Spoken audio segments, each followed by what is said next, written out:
Still not live on YouTube, so it looks like now we're good. Alright, this is better. I think it's sped up actually. Oh, that's why, because I have 1x.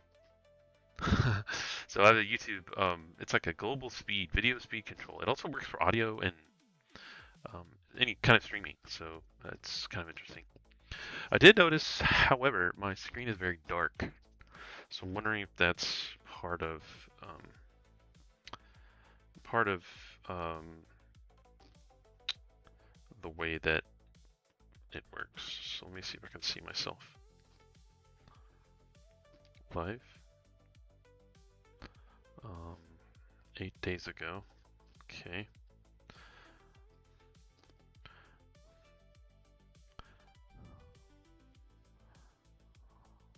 Trying to see my own.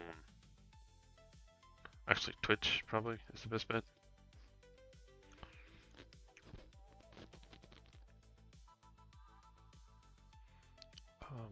It's myself. So I'm looking at myself to see if this is too dark. I think it's okay. Let me switch to the what do you call it, off? HDR. I want to switch it off and see if that helps the video. Yeah, that helps. So if I'm streaming, I'm gonna want to put myself out of HDR. Everything's gonna look dark on the feed.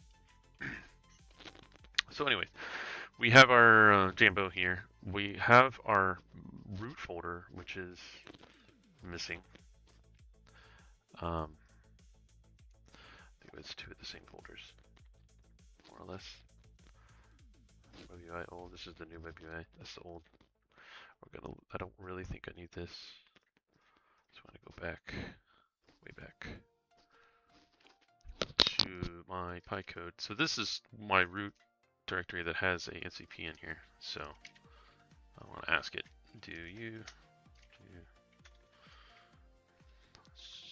so can you see in my home path?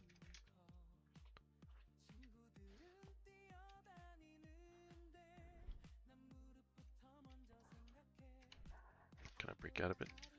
Can't break out of that. So he said, I don't know how to stop this thing.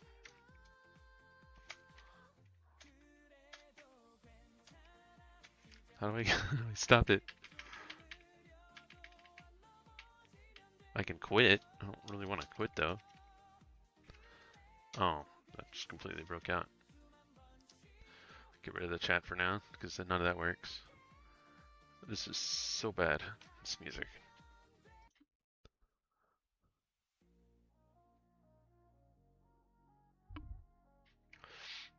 Okay, so the model in there. Hello.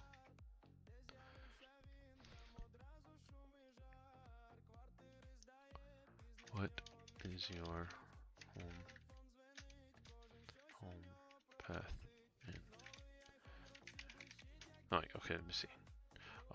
What version of Java and Node do you have? Let's see, so we have Node Java, but that's not in our current path. Error loading while viewing PyVS Code. Error occurred while loading view PyVS Code packages. So I'm going to copy this because I'm pretty sure it has to do with me setting this up properly.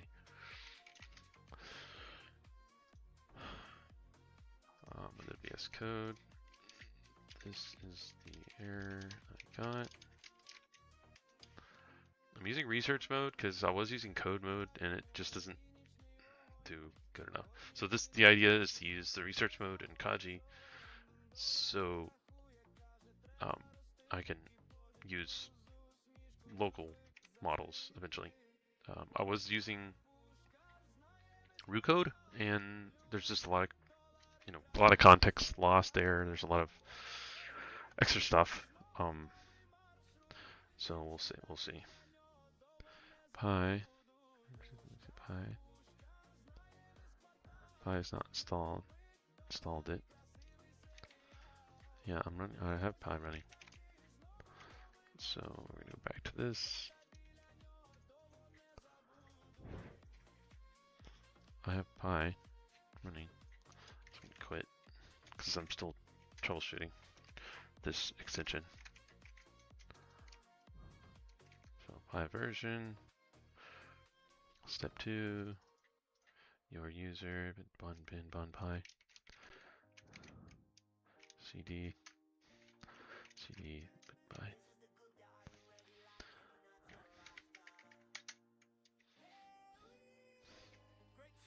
There's a Pi path.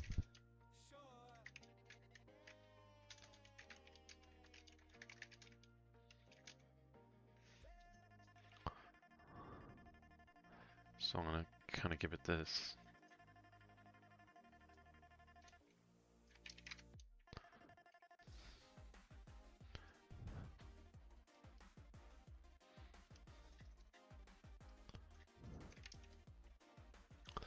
I'll manually set the Pi binary in VS Code. Okay.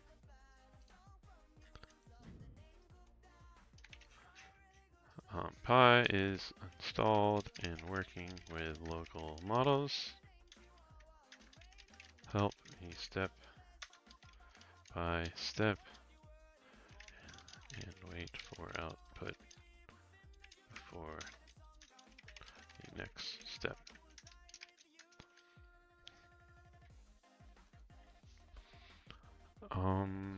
Pi binary, which Pi? I've already done this. I just told you. Whatever.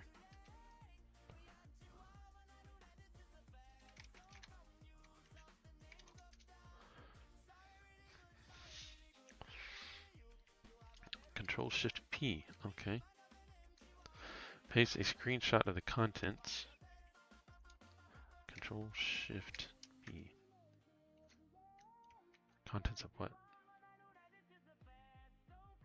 Type open user settings JSON.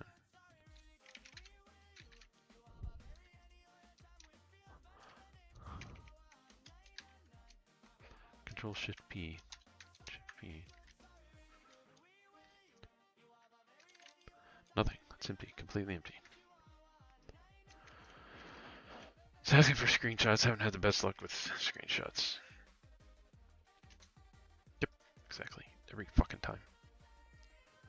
This goddamn piece of shit. 1, 2, 3, 4, 5, 6, 17, 18, 19, 20.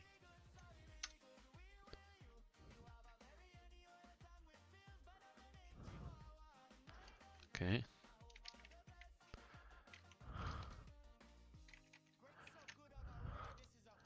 Done. What? Reload VS Code. Sure. I want to exit. It's not that one. I want to get rid of the launch sequence and run VS Code again. So the theory is that this might actually work.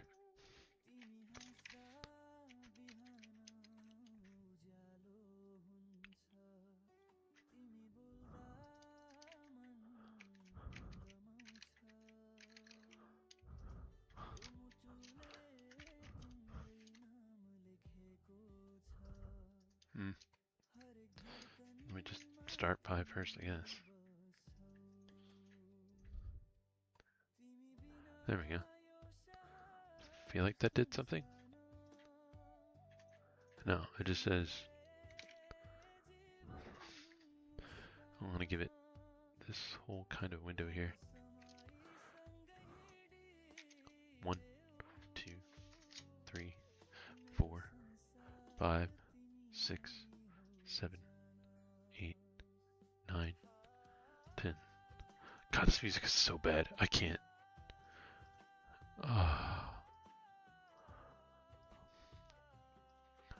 let's just name top electronic music versus for live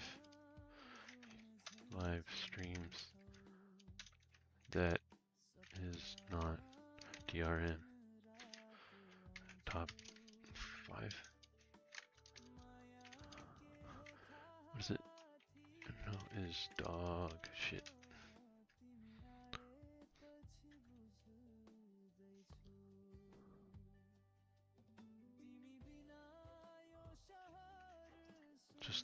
Just give me URLs to each that are free and require no login.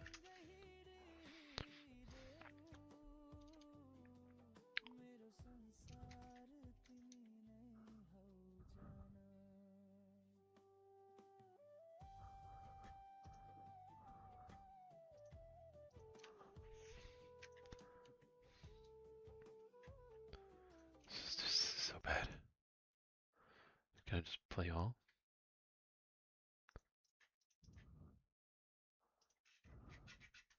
Stream beats. Okay, that's great. Now how do I like play all?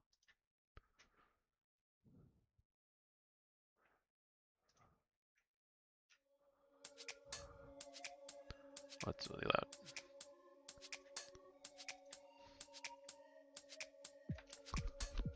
Okay.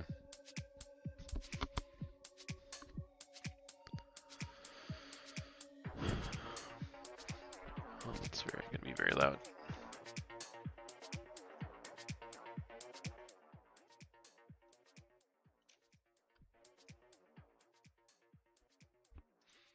All right, let's get something.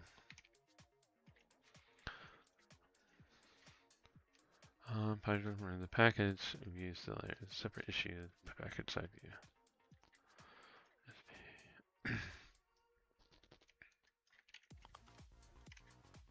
Actually, gonna throw my AI stuff over here. I can't. This is still very loud.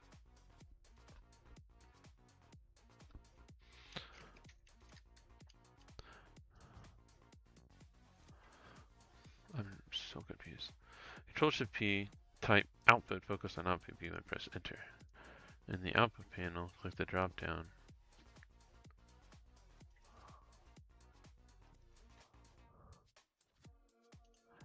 Look up high or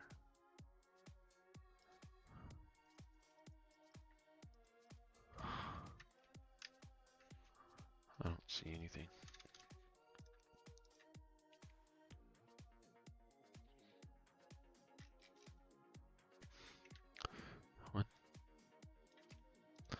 One, two, 3, 4, 5, 6, 7, 8, 9, 10.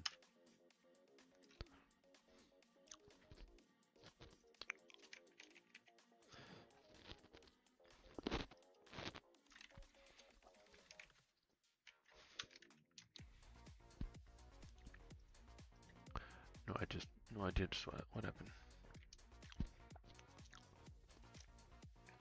Thought it was like Control-Shift-P.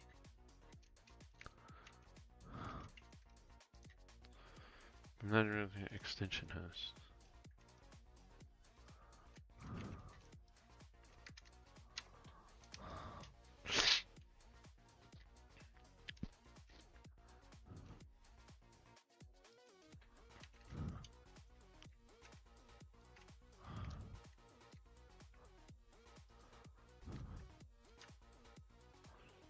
Control-Shift-P.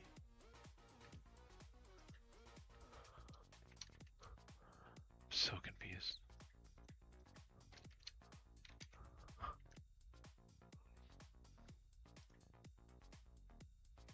Toggle developer tools. Click on the console tab.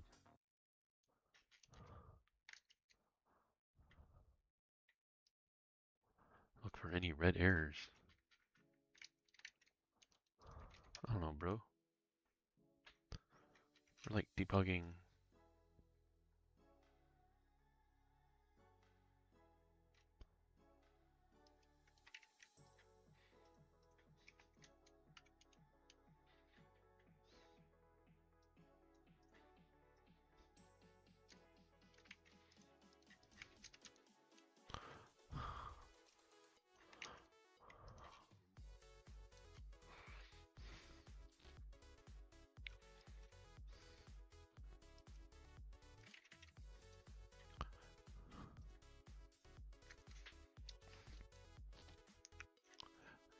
what I've already done.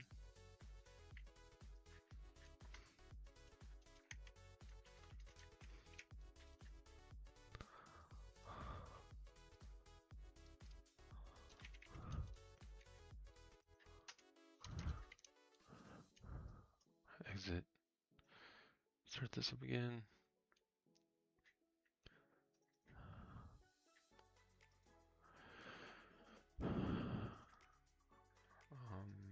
Output. Pop package needs to load quickly. Pie packages.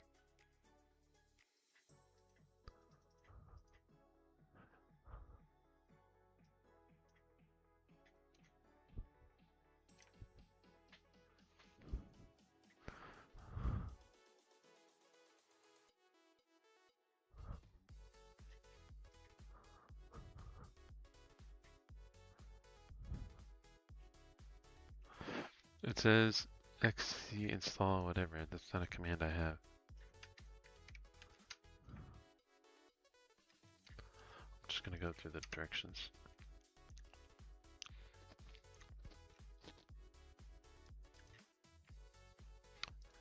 Control Shift X.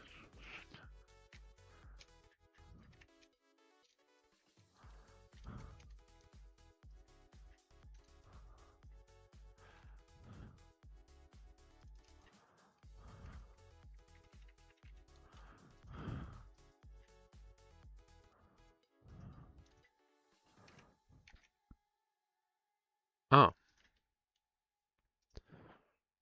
Okay.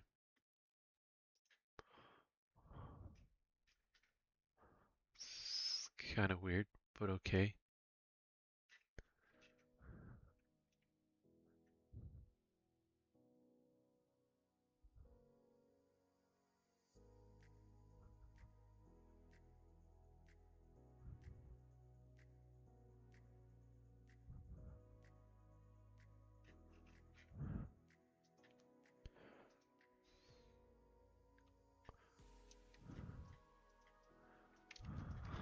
Help me under how this works.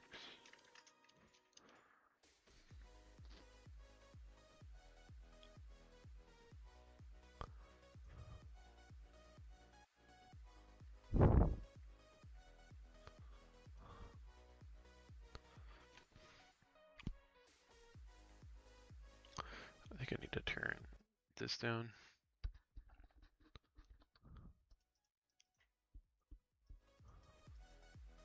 Okay.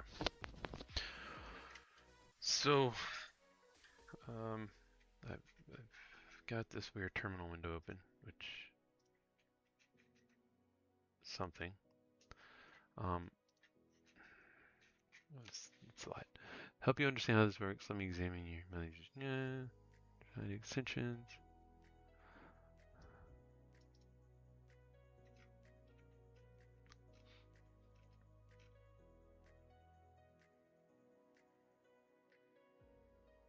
Okay.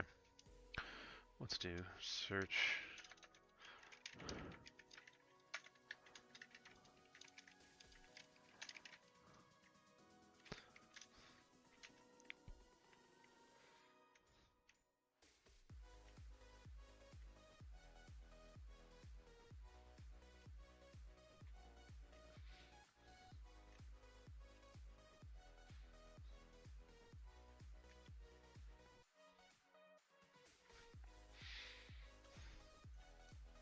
So let's see how crazy LM Studio is going here.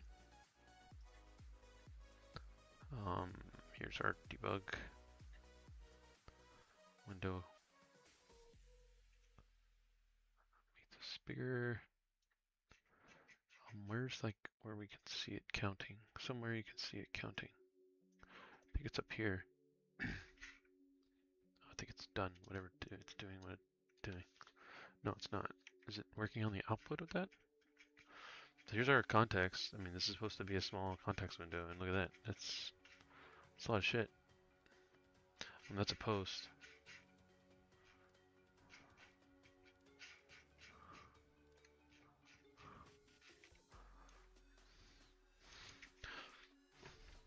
I guess I need to make sure, what the fuck are you doing? What? Jesus. Alright, let's... How do I make it stop? How do I make you... I don't know, Pi basic commands?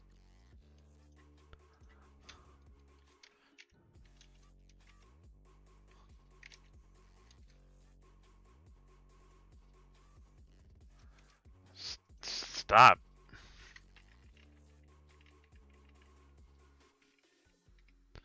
I don't know how to make it stop. Stop! How? Alt, up, edit, all queued. How do I make Pi agent stop? Let's just turn the server off. Bomp. It'll shut up. Shut up real quick.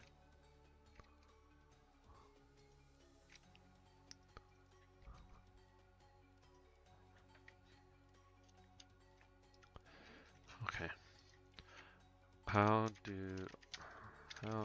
I stop Pi agent when it's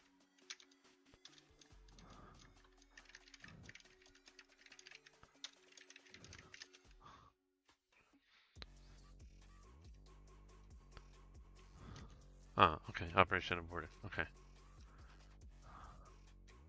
Okay, yeah. Okay, so I have a running Pi code window in VS Code.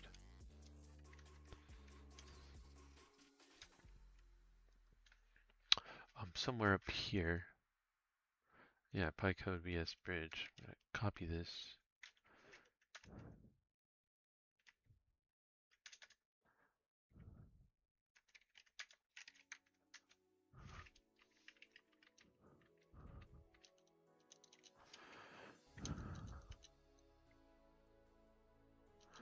Okay.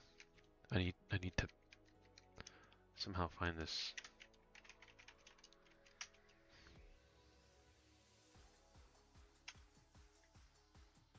Okay, here is the file I want to understand.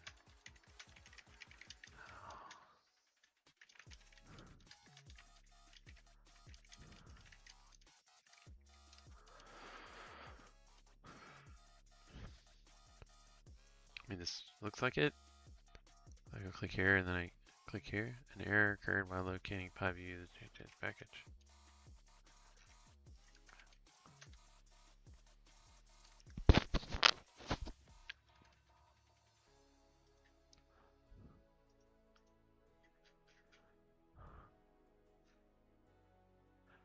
Can I?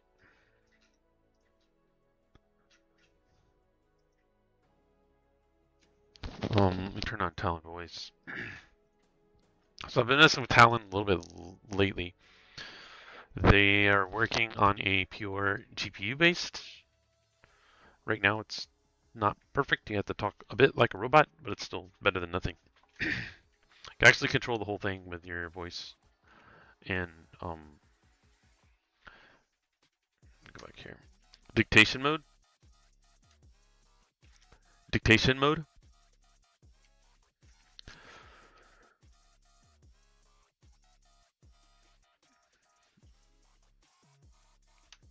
Go to sleep. So I guess the first thing I need to know now is like really kind of how to use this.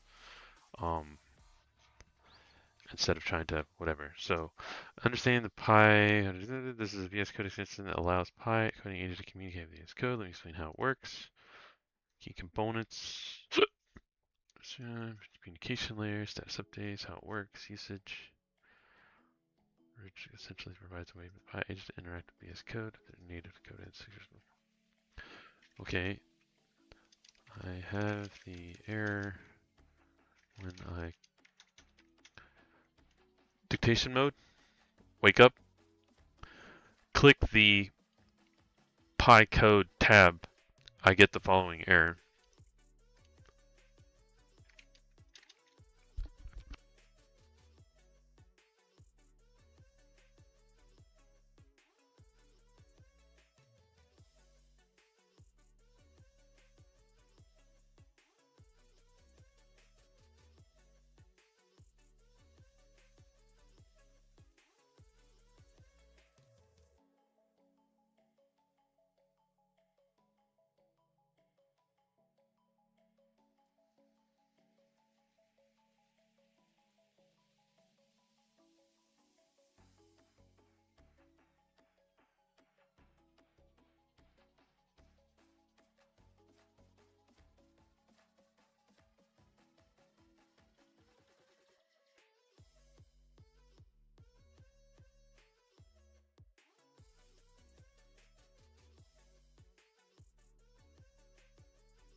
the whole thing about all this is I would go to sleep. The whole thing about all this is that I would bother learning in all of this by hand manually. Yes, I've already done that. Have I not? Yes. Try the developer code, tools console.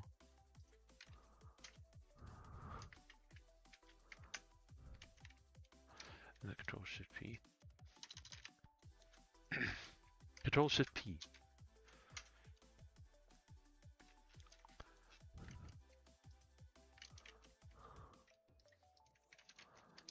Oh, fuck. Stop. Copy. Excuse me. Coughing in your ears. Alright. So, confirm actually in settings, whatever. Cat. We have a terminal.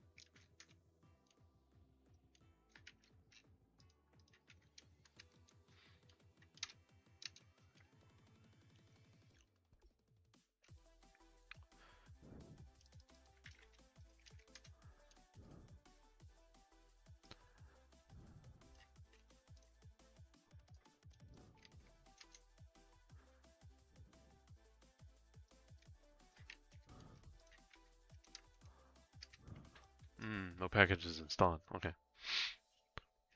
Most commands will perfectly pass. This confirms the problem. The extension ignoring API's setting and still trying to spawn an extension binary path. Workaround. Create a pi.cs shim. No. Okay.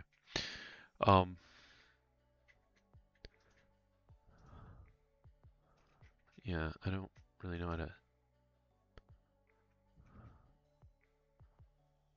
Packages view. A packages view. Search npm and pi packages to see compatibility levels, extension skills, prompts, themes, and install uninstall. I mean, pi VS Code. I guess I can look.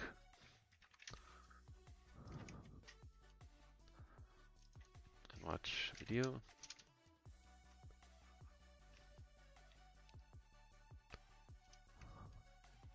Nothing. There's literally nothing about this extension. Like, this doesn't exist anywhere.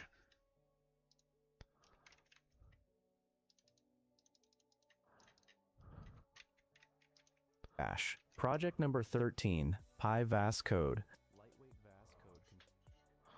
Pi VS Code. Pi VS, okay. Set up by defining extensions, settings, and workspace behavior and configuration.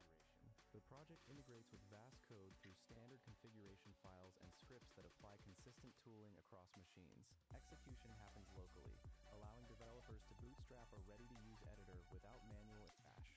Project number 13, Pi VS Code, lightweight VS Code configuration platform.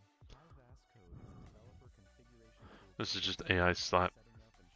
Hey, look, I already put a. It solves repetitive editor setup by defining extensions, settings, and workspace behavior in a portable configuration.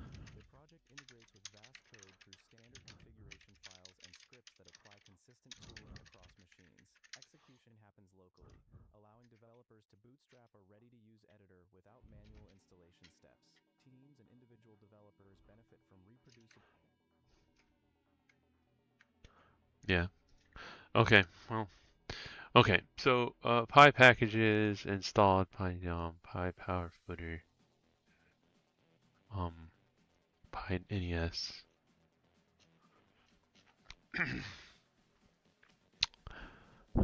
I don't know. I guess just gonna not worry about this for now because it looks like the only really integration here.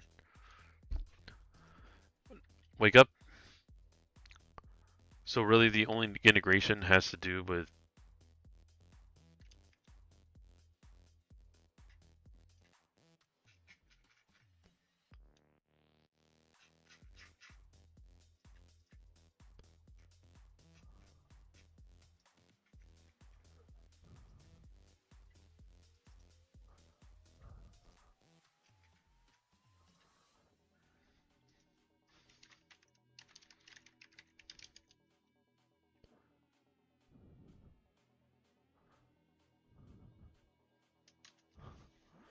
Yes, you absolutely. Okay.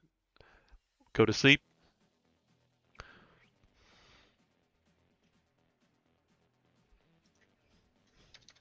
Wake up. So, no, I'm saying the features of this extension for VS Code.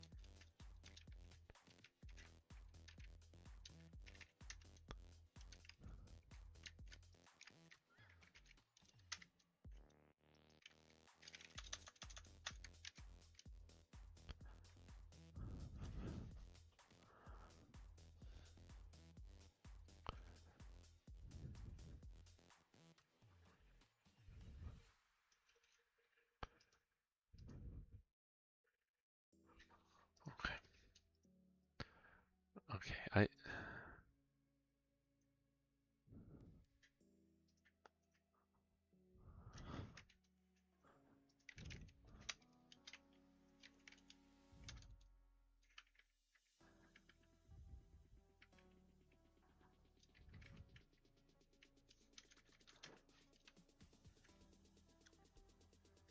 Go to sleep. Go to sleep. I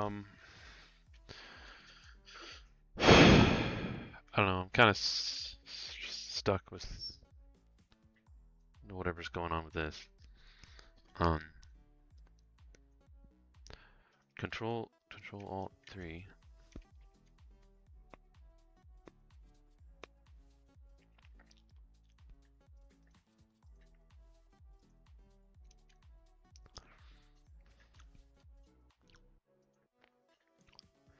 Okay. Wake up. Command mode. Say, help me understand how extensions work and how to list them.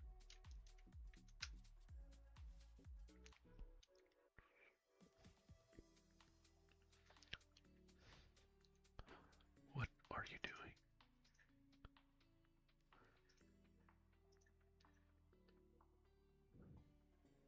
Stop. Say, your focus is helping me understand. Say, helping me understand to use Pi agent.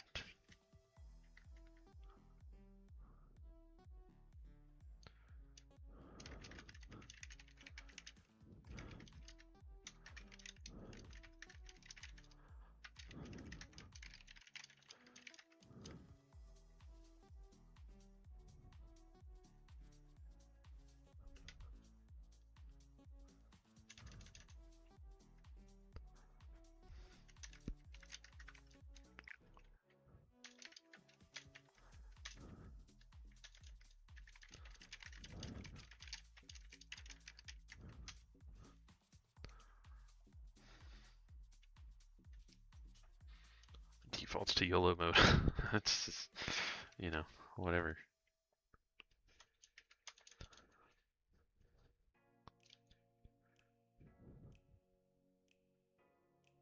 No, stop. Say, no, forget everything about Jamboree. Say, forget everything about Jamboree.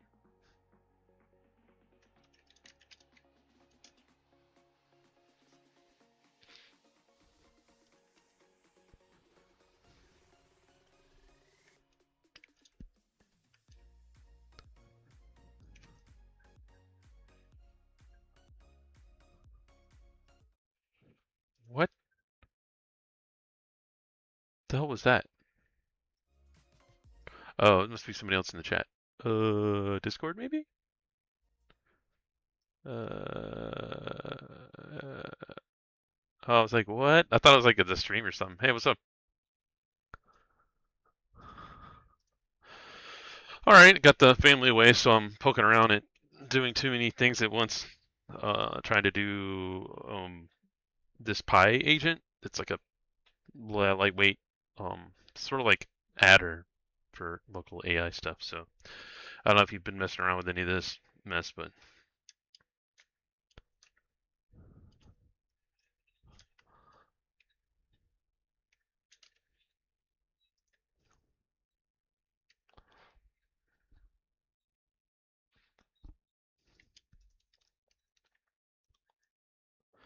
Okay, cool. Yeah, I was kind of comfortable with this root code and the S code.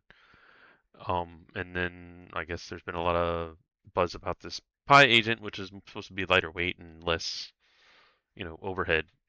But I've no idea. It's more command line D, not idiot proof. So I have no idea how to make it actually do stuff.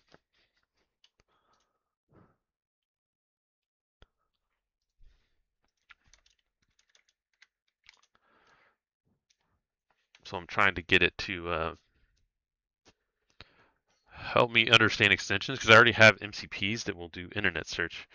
So I guess I want to like make that work first, not just typing stuff. So do you get what kind of projects you work on? Do you get a fair amount of time to play around with stuff?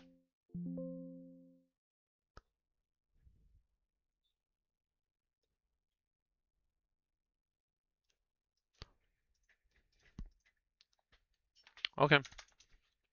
Okay.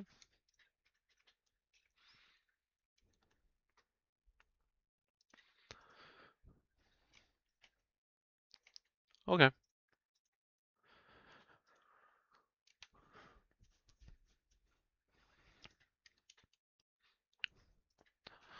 Yeah, I got one of the nice um, little portable ones, but I realized and with a friend down the street, we're in a hole.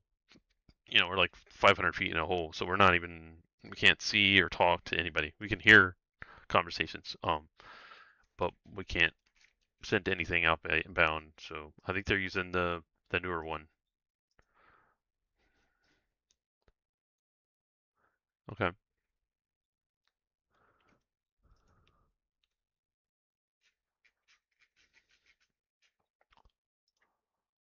Okay.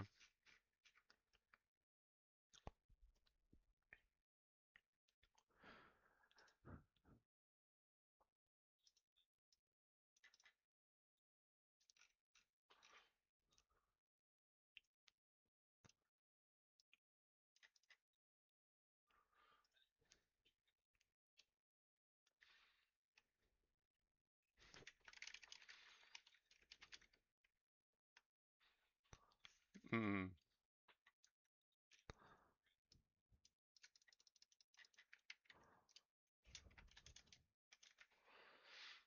yeah, that's pretty much. And even I've driven up to like higher spots and tried to like troll some like hotels and stuff to try to send messages out. And I don't think I've ever sent a message out that's got a ping response. So like I don't know what I'm doing wrong or whatever. But it's like even if it was working, it wouldn't matter. I took a bow and arrow or a compound bow and put some string on it and fishing wire on it and like put it up like another 300 feet almost at the tree line. And of course, that made no difference at all whatsoever for like 500 feet in a hole.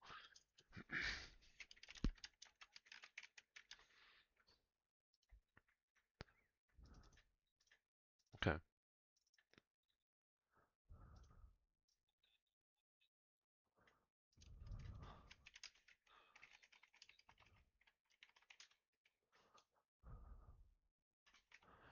nice. Yeah, I guess that was the whole thing. And I guess I did talk to the guy down the street who's a radio guy, and he's like, "Yeah, we're in a hole, blah blah blah." And I just should have just listened to him and not bought anything.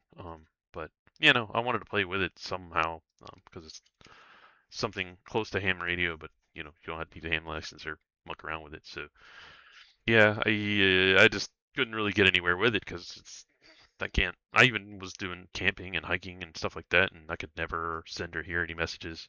I actually ran into one guy um, at the park who had a node, and the only reason he knew is because I had it sticking up out of the top of my helmet because I couldn't get it, anything or send anything. So that's as close as I've gotten to someone else that actually has it or interacting with it. So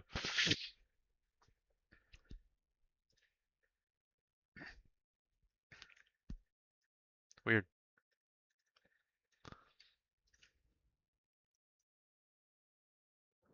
Yeah.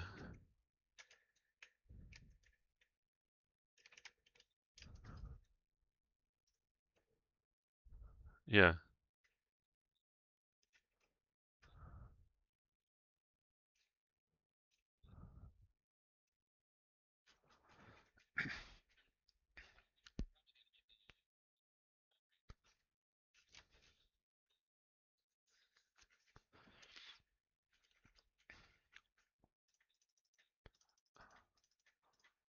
Uh,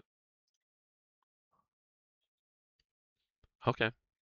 Something. Yeah.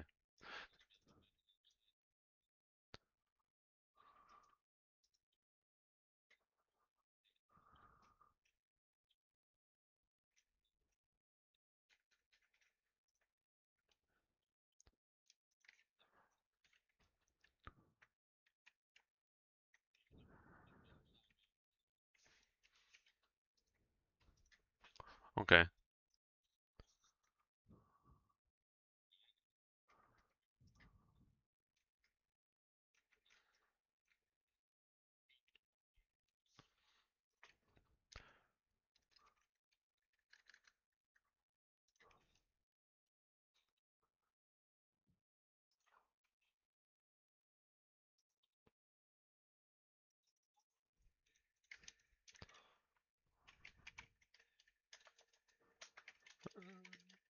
Yeah, I know there's like one big huge one that's like near me that's like on a cell phone tower. Um, Mountain Mesh is the one I think I'm on now. Can't remember. Did they, so when you switch to this mesh core, is it still the low, the newer low, whatever?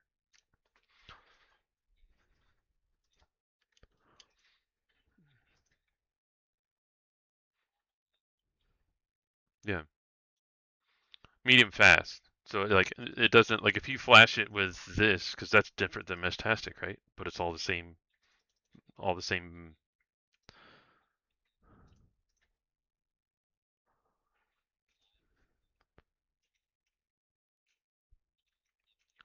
Yeah.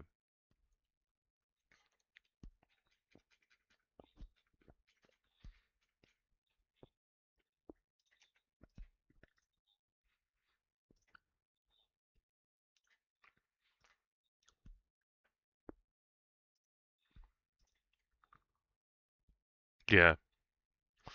Yeah, I know. Yeah, from what I've seen, it's just like it's a busy, it's a busy kind of mess, and stuff it doesn't really get through.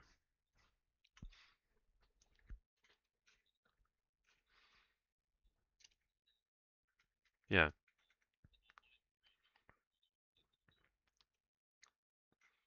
Oh, okay. Well, you still more about it than I do, just for your nature of knowing how the ham stuff. Yeah.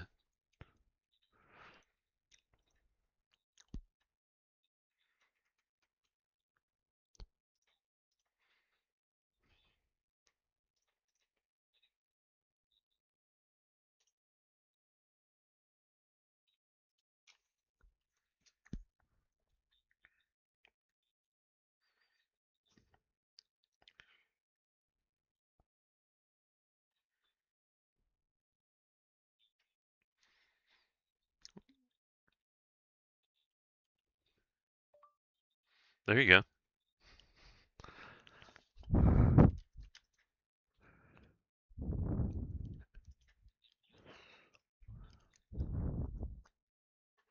Mhm. Yeah. Yeah. I mean, it started out as oh everything will be whatever, and then you start things starts actually to do stuff, and it just ends up being like a noisy mess. I know one of the other ones that was a medium fast that was on a different whatever frequency. They were like their setup was like if you're not a reliable node, your settings are like super minimal and like don't ping and like be super quiet and whatever. And I've been on that one for a minute. But it only fires up when I'm in the car when driving around, which is you're not supposed to be even moving around in theory. Yeah, so I'm like, okay, if you're mobile and you're not a reliable source, then you just shut up and you're like, all you do is receive and then send if you can find a good place to send from is kind of the the the reaction that I got was like this one's more like okay, just set up be a client, and the settings were more kind of noisy for lack of a better term. And then the other one that I looked at was like, it was just like, don't do anything, don't set this, don't do that, set their settings super quiet, don't flood the node with a bunch of, noise if you can't, send or receive messages properly. So I guess, like you said, it's more of a, if you don't have a good signal, then don't bother, gumming up the works and stuff. I'm like, okay, that makes sense. So I've left it on the more strict settings for, it wasn't Mountain Mesh. I want to say it was a different one. Um, that I was using. But there's that one. There's like one near us that's like on top of some dude's property that's got an actual cell phone tower that goes up, 1,000 feet or 500 feet or whatever it is. I was like, oh, well, that's why he's, serving the entire, you know, like 4 miles from my house in a radial direction. It's like, okay, but that makes sense. But yeah. I don't know. Usually just if I'm streaming, I'll just drop into general, and then there's the Discord Sage thing. I don't even know. And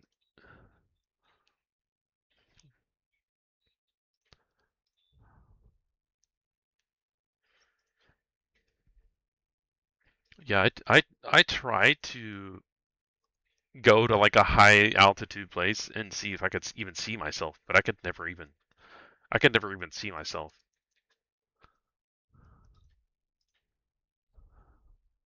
Where is the chat? I don't even see this. There we go. I got it. There you go.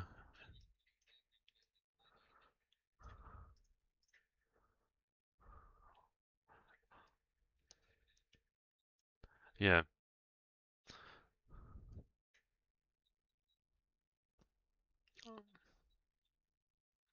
Yeah, that was the thing. It's like I just kept everything in like one hop, and then I would be where there's essentially no signal, but then I would start getting data from somewhere, and I'm like, okay, this must be like a quote unquote, hidden relay or node or something. I'm getting information from somewhere, yet I can't talk to anybody. That's not how computers work. So like, okay, there's probably some like debug mode you can put it in to say, okay, these nodes want to be hidden, but like where, where the hell is the actual information coming from? Which I thought was kind of weird. It's like, okay, what's the point of hiding yourself if like it's all radios? Like it doesn't make any sense.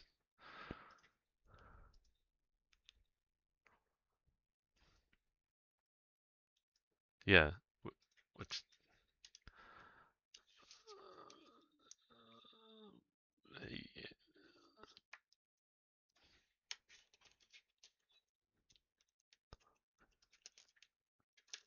yeah,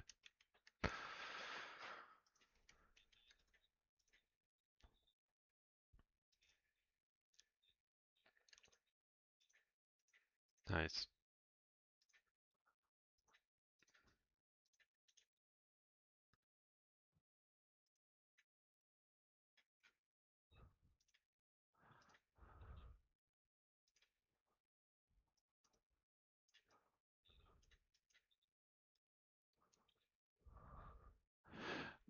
Well, it's that whole premise of like, oh, I don't want people to know about me or see me or whatever, and you're like, you have a literal radio device. I don't understand why you're trying to hide yourself. Like, doesn't make logically any sense. Yeah, that same thing too. Yeah, it's just like, what? I don't understand.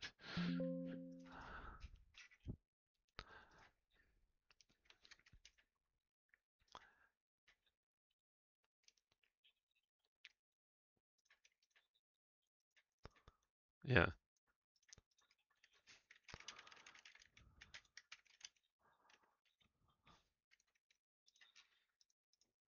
Mm,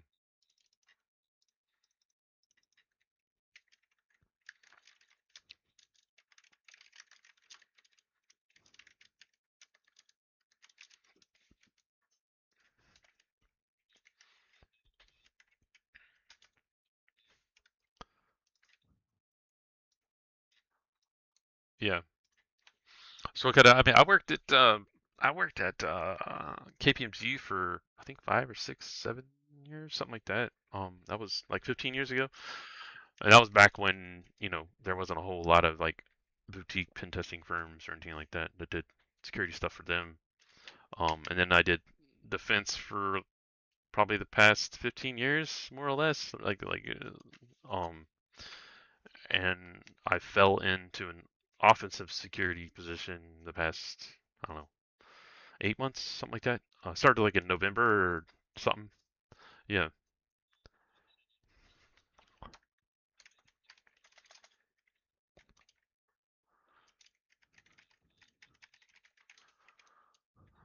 yeah.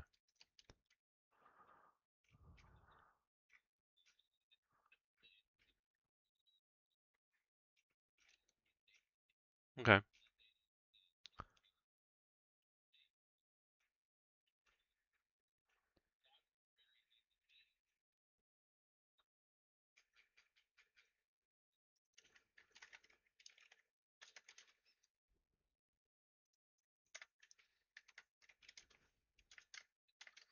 okay,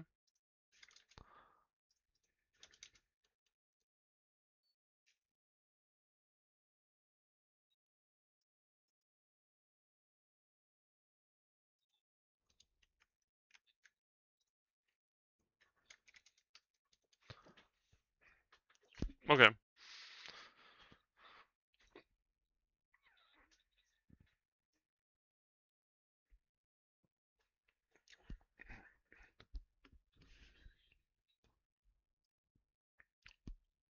Yeah,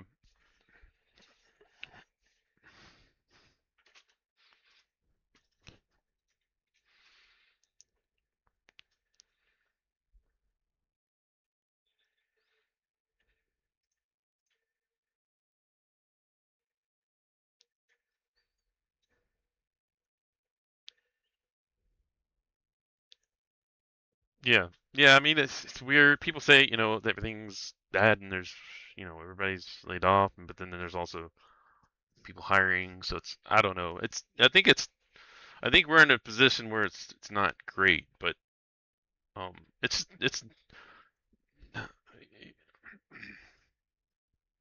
yeah,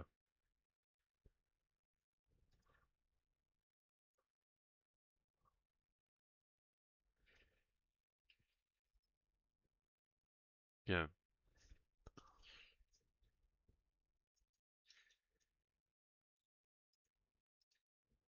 yeah, yeah, yeah. It's a lot about how you know.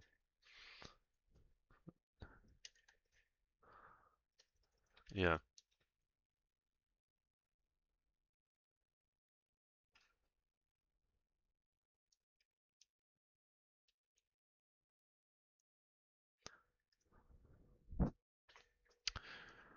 yeah. I have some. Yeah,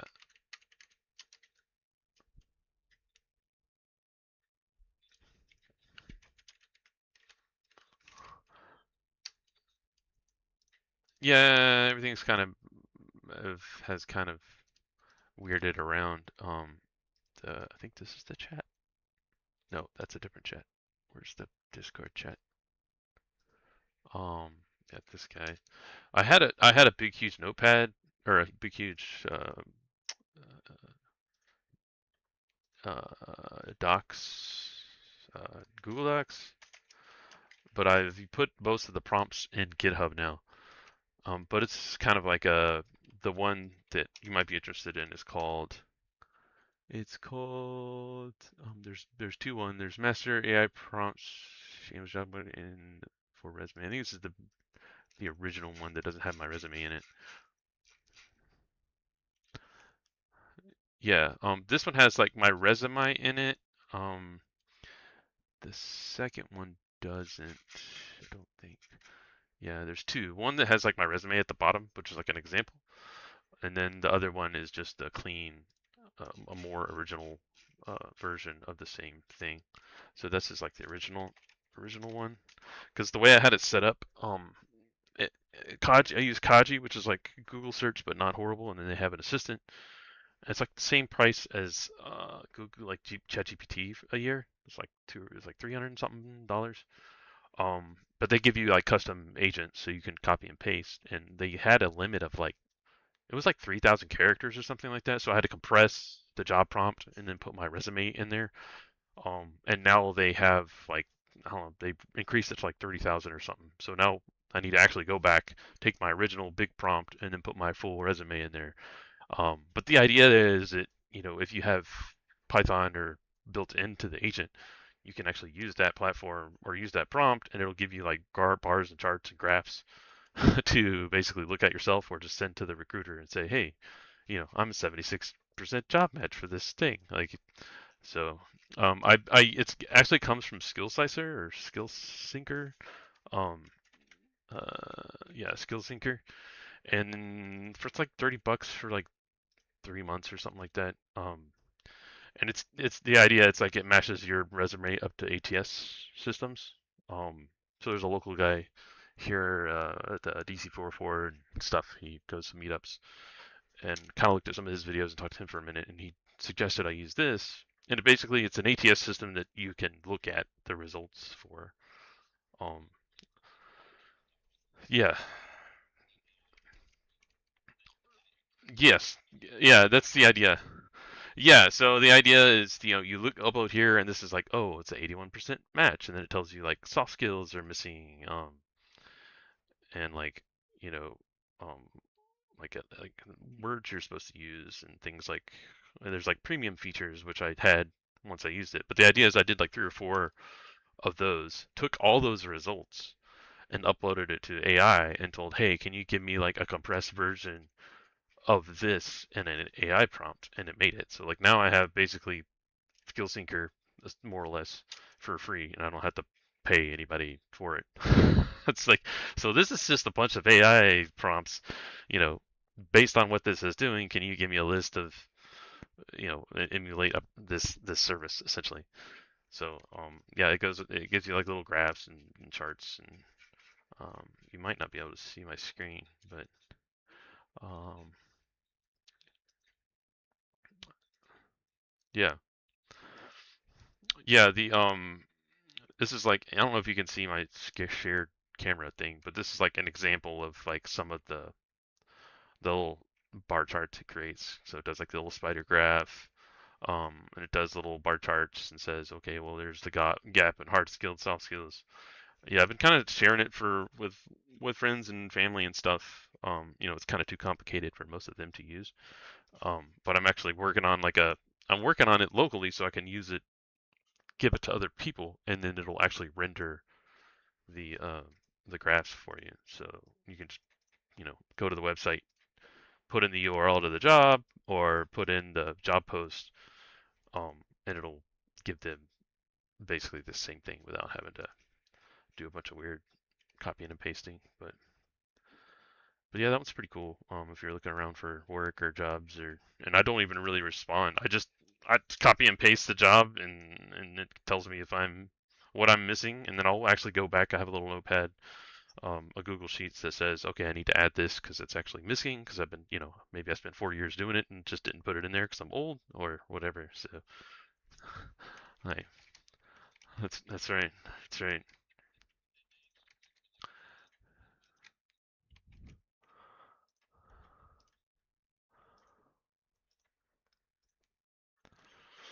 Nice.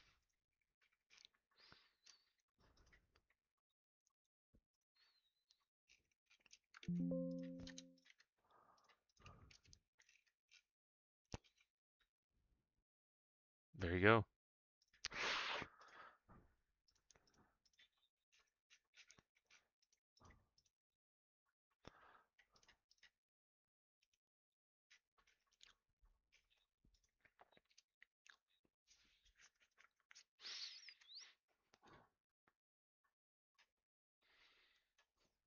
There you go. Yeah, that's about right. Yeah.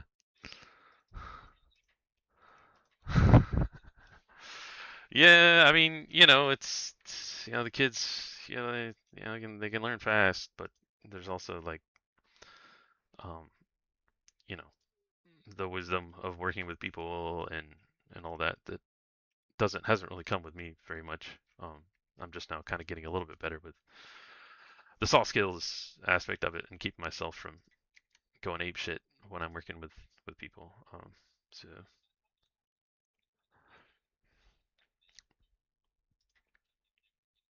yeah,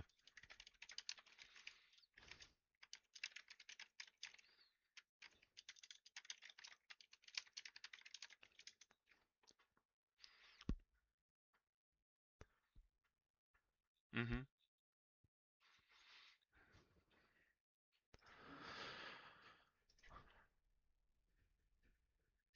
It's just hard. It's nearly impossible. Like, yeah, once I think it was like my second week after this new job going back to offensive security, the manager at the time, which he's a CISO, small company, and he just left like a month ago or something. So it's, whatever. Revolving door, infosec, that's what it is. But like, it's like the second call we had.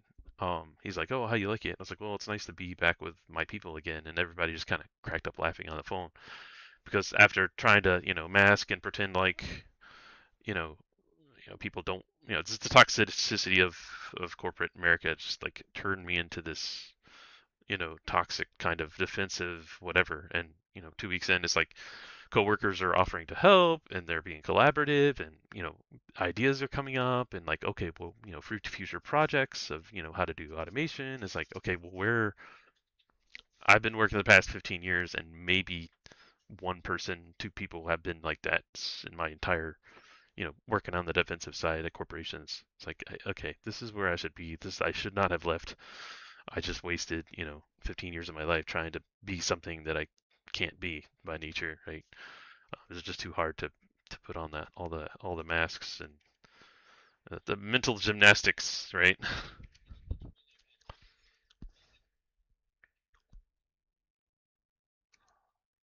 Yeah.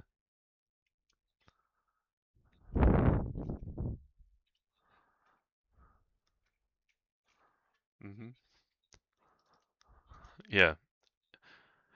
It's the talk to people that are competent is the one I get hung up on.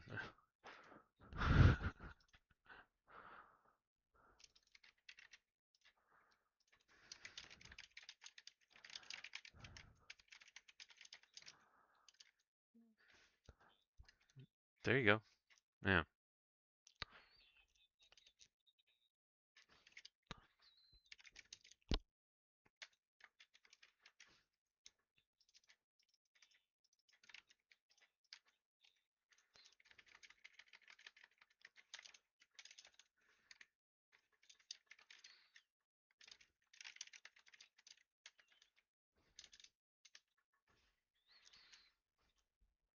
Okay.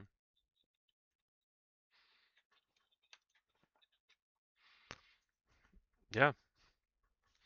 Yeah. I mean, I've been. Yeah. Like I said, if you need help or have any questions on anything, I'm kind of all over the place. I'm still trying to adjust to the work-life balance because this new job is very. I haven't had to honestly think in probably 10 years. Yeah, there's been little stretches of projects or like a proof of concept that nobody gives a shit about that I build a thing, and I spend like 2 days building it or whatever, and then I build it and people are like, I don't want to do that, or that sounds like work, or I don't understand what that is, potato. So there's been little projects that I've whatever, but it's never been like, what I'm doing now, this offensive security stuff. I got to catch up of, after like 10 years of not being in that space, and all the web app stuff has gone crazy, and luckily AI is kind of helping me bridge that gap.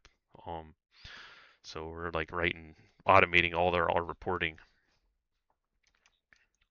Yeah, yeah,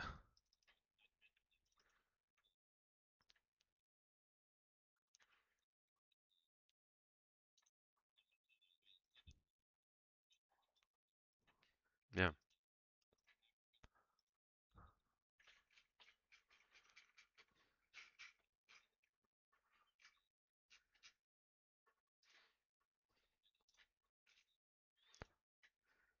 Kind of pigeonholed kind of thing, or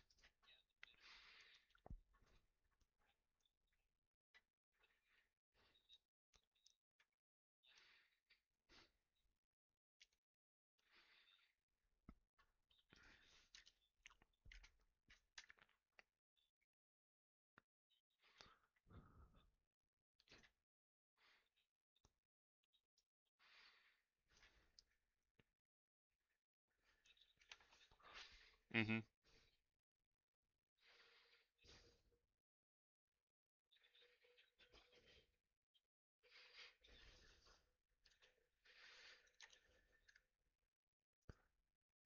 Yeah, fair enough. Yeah,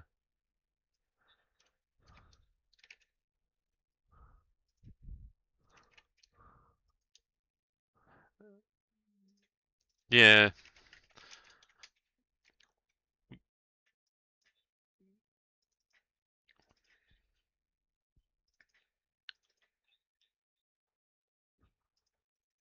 Oh wow. Yeah. Well, that's the thing. It's like, how long were you in that space before you moved to a different, what do you call it? Like industry, I guess.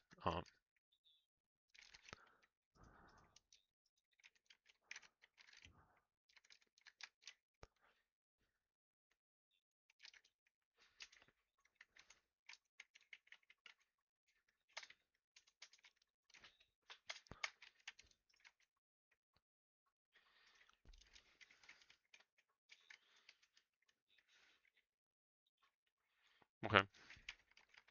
Yeah, back in the day. Yeah.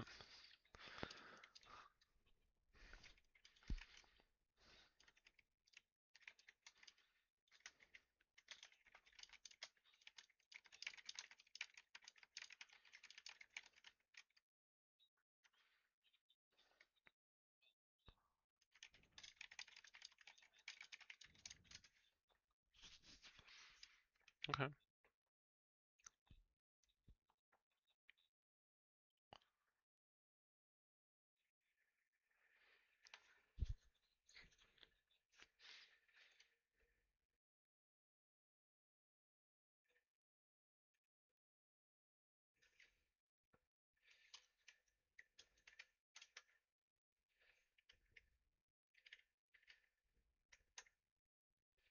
Okay.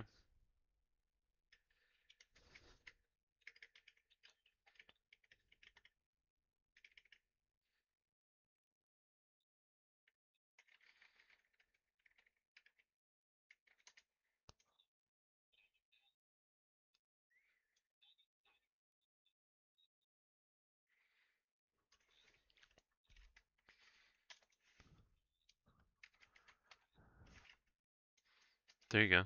That's about right. Yeah.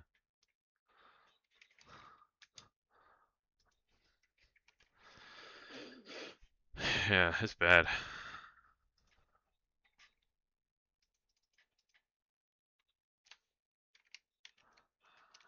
That's yeah.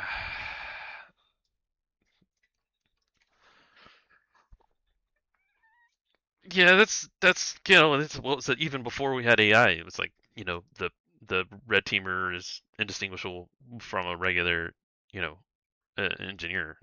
So that if they're worth their weight in anything, if they're somewhat sophisticated or don't want to be caught, you can't tell the difference between an engineer and a pen tester or a red teamer or a nation state actor. And then now we add AI to it, and now it's just like I don't know. There's no governance, there's no policy, there's no procedures. Like they're just like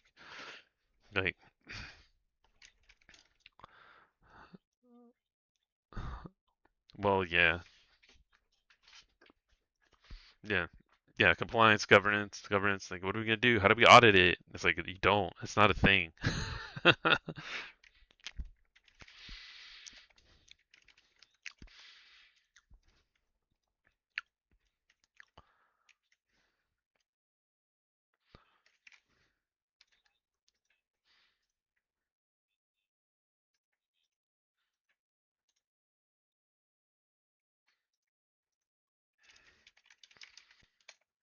Yeah,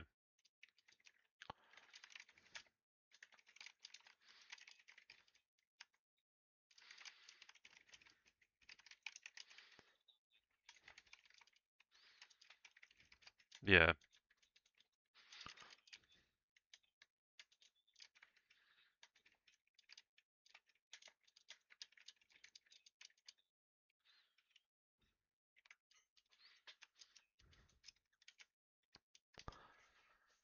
Moving target on top of a moving target on top of a moving target. It's like,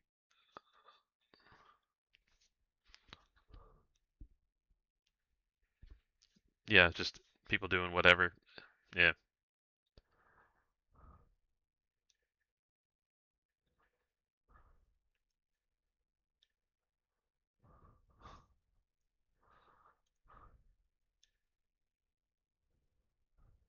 nice.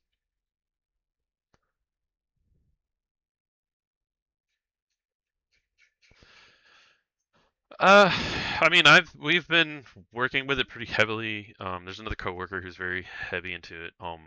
And like he's like vibe coding like everything, and it's quite frustrating. So I'll fix the tool, and then I'll fix the setup of the tool or whatever, and then he'll smash all over it doing the vibe coding stuff. And then he's eventually like set up get ignore for like the setup scripts because I know those work. And I'm like, please don't mess with the setup scripts anymore, like, because it all works. And if you want to fix it, then use AI to fix it, but like manually review the fixes and make sure that they're. Because for a while it was just like anytime I had issues with the tool set he built, he'd just be like, yeah, just like have it fix itself. I'm like, that sounds like a waste of money, like, and also I don't really want to wait 15, 20 minutes for the thing to fix itself. Like, I mean, I don't know. So we'll see.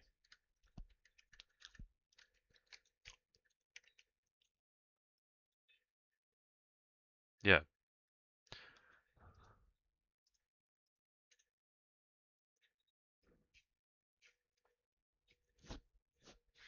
yeah,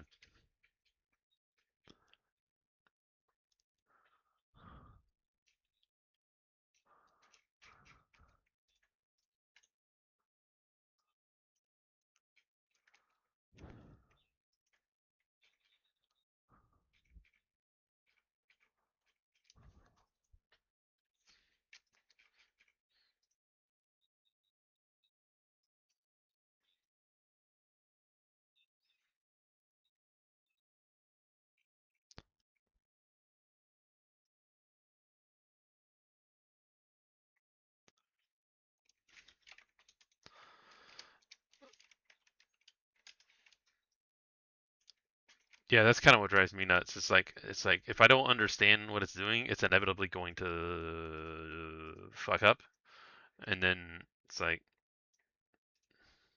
mm-mm, I don't think so.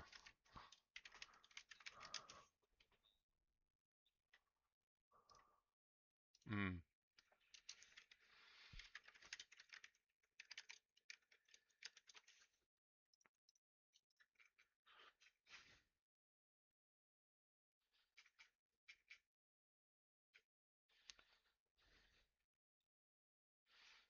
sure.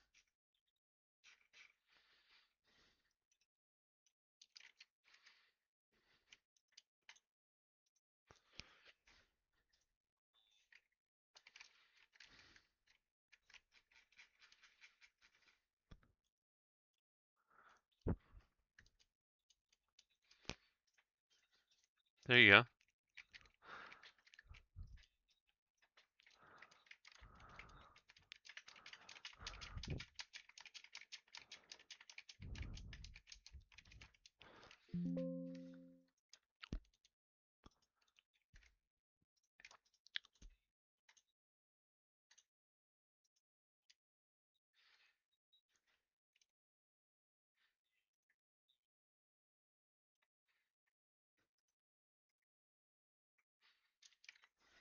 Yeah,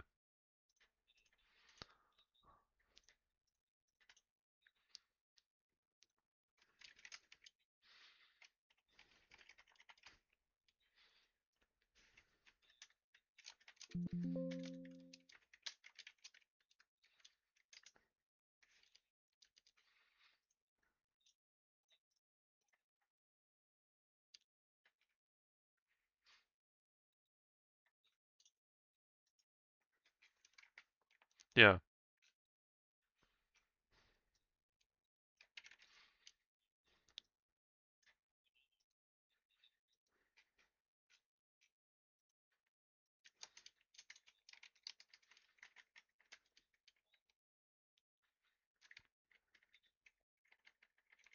yeah, yeah. I mean, even the fast one is like, the free ones are like 10 times better than my local stuff. So it's like even in this editing, it went in and like it like read like the first 100 characters of my, you know, PowerShell script and was like, "Oh, I found some syntax errors," and like fixed them. Like there was no, and it introduced errors into it. Like it actually broke the syntax. I'm like, okay, so it's it's kind of a mixed bag. You don't really know what you're gonna get with unless especially like local models. But yeah, just the way even using like Anthropic's big huge was it 4.7 or 4.6, and it's all over the place, and then something gets fixed, and then something else breaks, and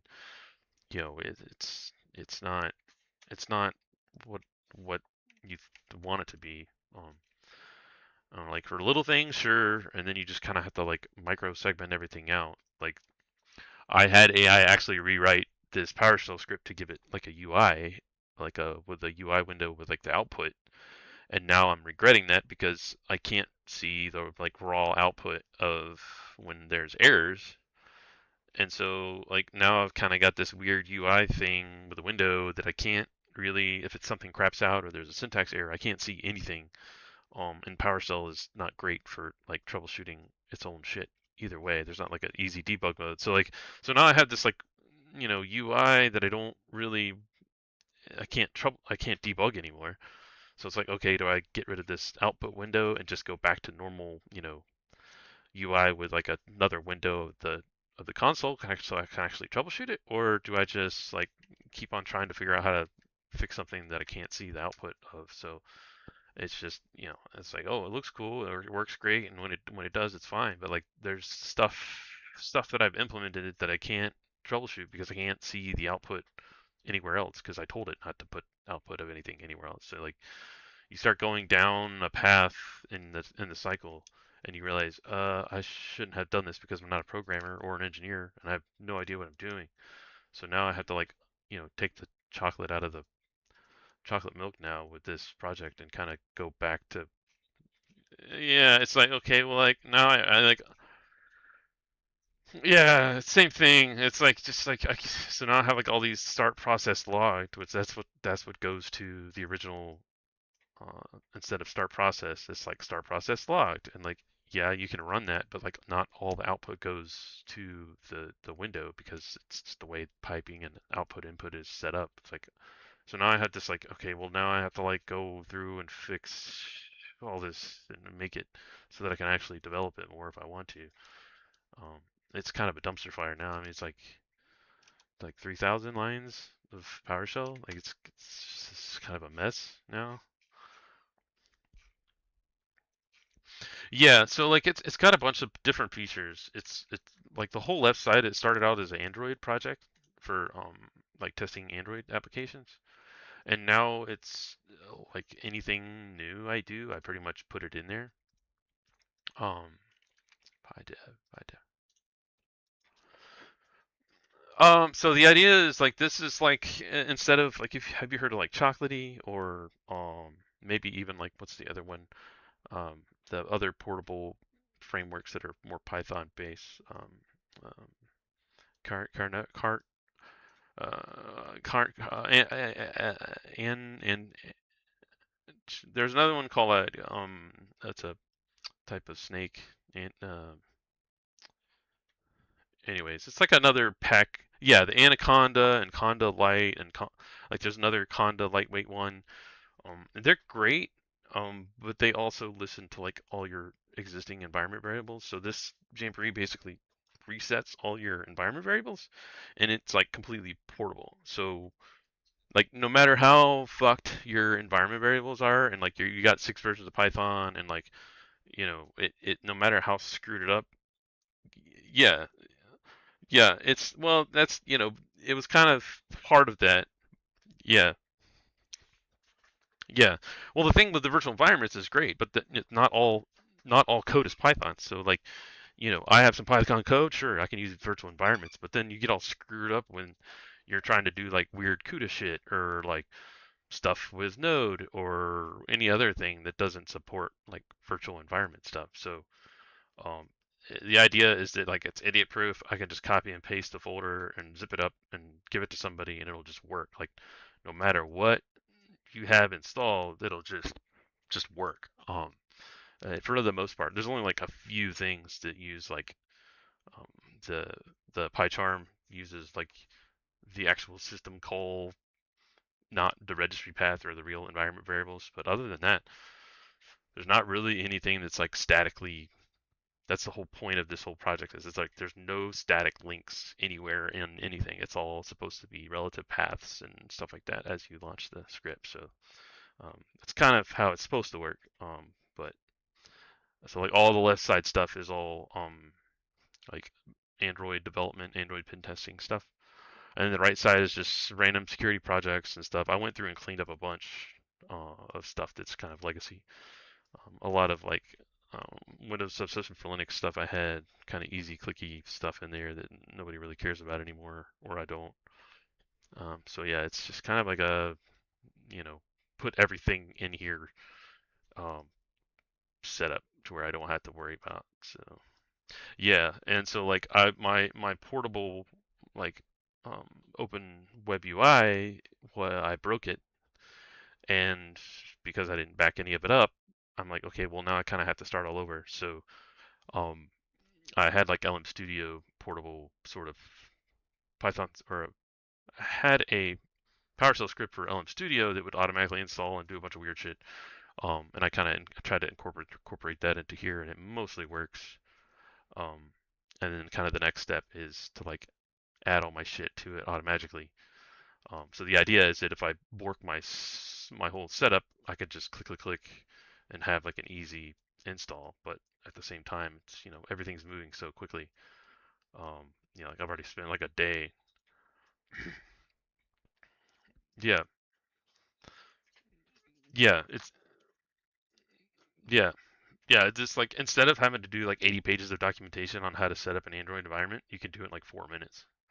Yeah, it just like does everything. And here really recently, I actually figured out a lot of my like man in the middle SSL depinning stuff. If you ever messed with any of that, I realized it's actually Frida is the problem, and like Frida just needs to reload the script like half of the time, and then I didn't realize that, and I've been trying to kind of figure out why sometimes my SSL pinning works and sometimes it doesn't. It's just because of like a timing thing. So like the app starts and there's a hook there, or maybe there's a hook and it's too late or too early. Um, and then it's kind of like reloading and messing with the timing can help with SSL depending issues. But yeah, once you get into like encrypted payloads and all that type of stuff, like writing your own JavaScript, I don't know how to do any of that. So hopefully the idea is to let AI do some of that for me. So like it rewrote like a Flutter app that had its own SSL pinning and its own traffic thing. Um, and it did it all through the command line because it was like open up Ghidra, like the decompiler thing.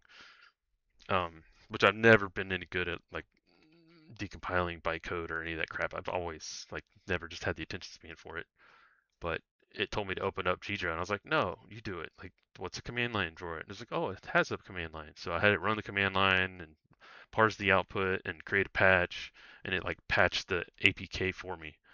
Um, or actually, yeah, it actually patched the APK for me, and then I gave it access to the phone, the emulator, and said, here's the emulator, here's how to connect to it. So patch it, install it, and then help me set up Frida so that I can man the middle of the traffic. And it walked me through that whole thing. So it's like a pretty awesome use case for something that not the big frontier models know about all this stuff, but doing that locally is like nearly impossible. So I went around in circles for like an hour trying to do just like a basic recording app for Android, and it took like 4 hours or something to get anything that was close to useful. So it's all about the models, which kind of sucks because you're limited to how much money you got in your pocket or how much your boss is willing to, how many tokens your boss is willing to give you. So that's kind of where I'm at now. Is like I want to bridge the gap. So I have like an MCP to search the internet, and when it searches the internet, it converts it to Markdown, and that Markdown gets fed into the context window with a bunch of stripped out shit. So you can basically, have the AI go and, hey, if you see any errors, go look on the internet. Don't try to fucking fix it yourself. Like, go look on the internet to figure out what your errors are, and then based on the research that you do on the internet, then try to fix it. And I've had some success with that, but it's still not nearly as easy as the big frontier models. So I'm trying to do like both at the same time. It's, all kinds of issues with everything.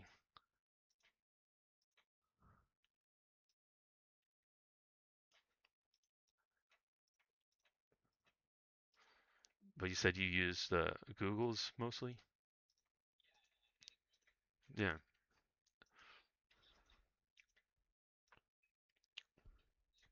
No, I think you're still good.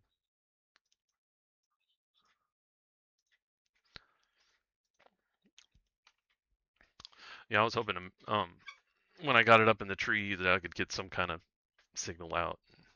My neighbor's out there, and it's like dark at night, and he's like, "Hey, Rob," it's like, "Hey, creep you out, but me and my kid are out here shooting arrows in the tree." He's like, "What?" I'm like, "Yeah, I got this Meshtastic thing." He's like, "Oh my god."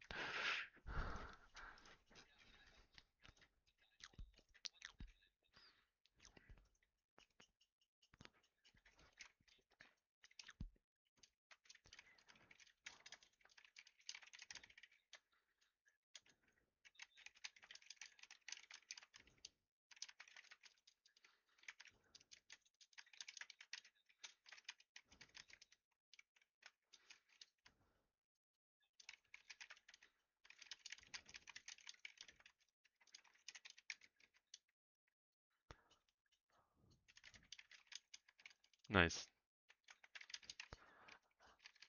nice.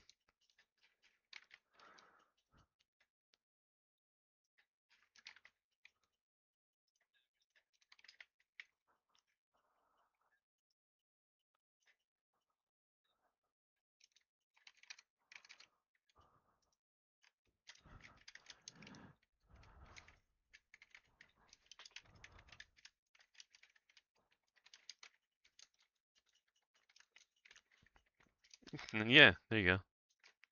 Like when they're cutting the trees down.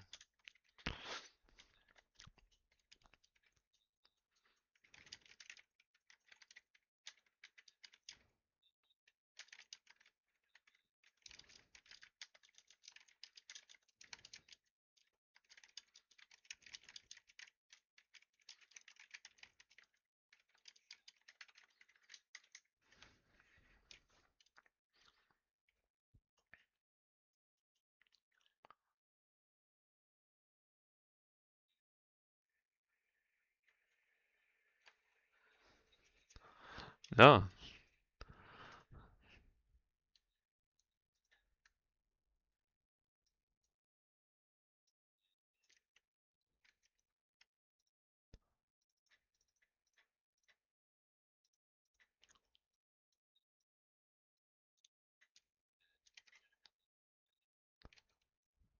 Okay.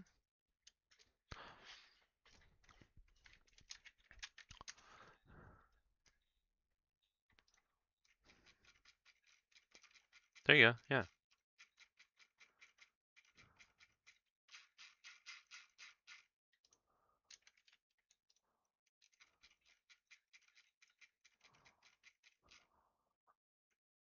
Nice.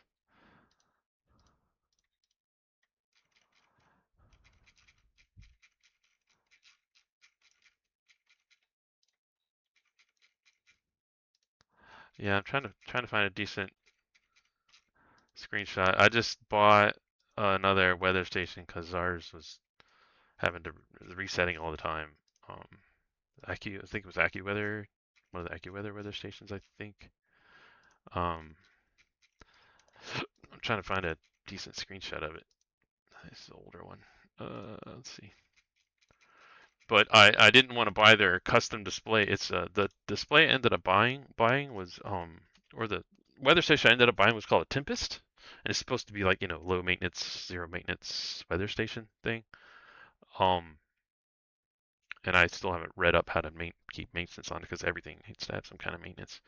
But I didn't want to buy there. They have like a proprietary paper, what do you call it, paper e-ink display, and they wanted like it was like $160 for it or something stupid. I was like, I'm not spending $160 on a proprietary display. It's ridiculous. Oh yeah, you bought a real one. That's a real one. Yeah,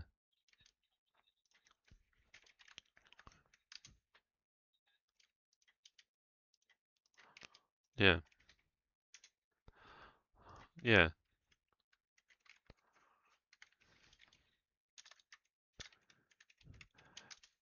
yeah. I think let's see the Tempest. station. I think it's like one something.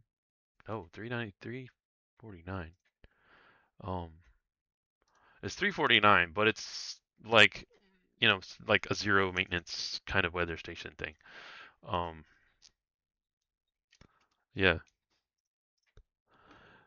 yeah, the ambient weather. I think I don't know what I ended up buying, but I mean, it lasted. To be fair, it lasted like 5 years, and then it kept saying it was disconnected from the um from the base or the internet, and I would set it up, and it would last like 2 months, and then it would die out, and it was just I don't know. It was some firmware issue, like that it just kept planned obsolescence. I'm sure that it would just keep crapping out. So that paper display screenshot I sent is all custom with Home Assistant, which I don't really like running a bunch of. I don't really like running a Home Assistant Docker, but that's what I've been running to drive that little display. It's like a E001 something display. It's like an e-ink display. It's like $80 or something like that. It's got a battery, but there you go. Yeah,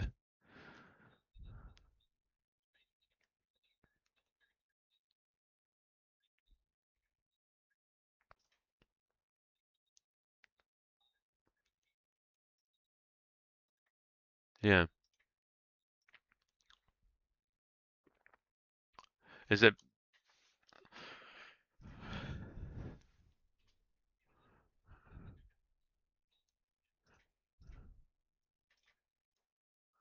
Are they metal?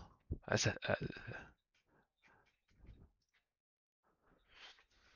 yeah. Okay. Yeah.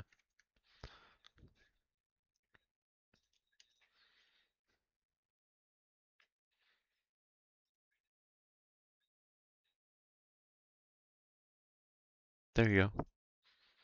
There you go.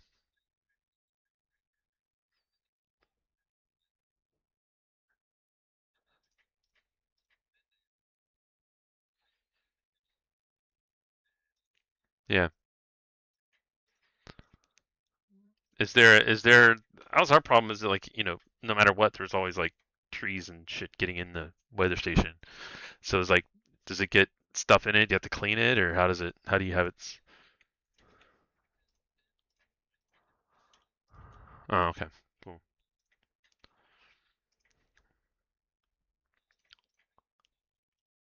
Rain collector. Yeah. It looks like the rain collector is like the gutter guard kind of thing where it doesn't you don't have to dump it. Yeah, I think I see how it works. It's like the gutters, they're like the no clean gutters where you still get shit in them type of deal. Yeah, I don't know. Um,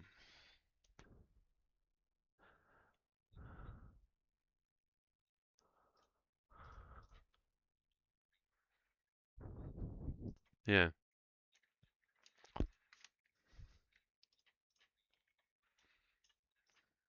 yeah,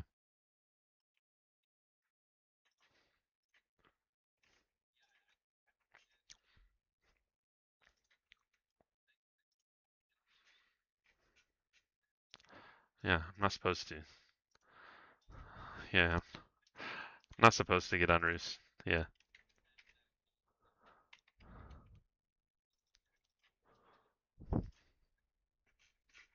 nice.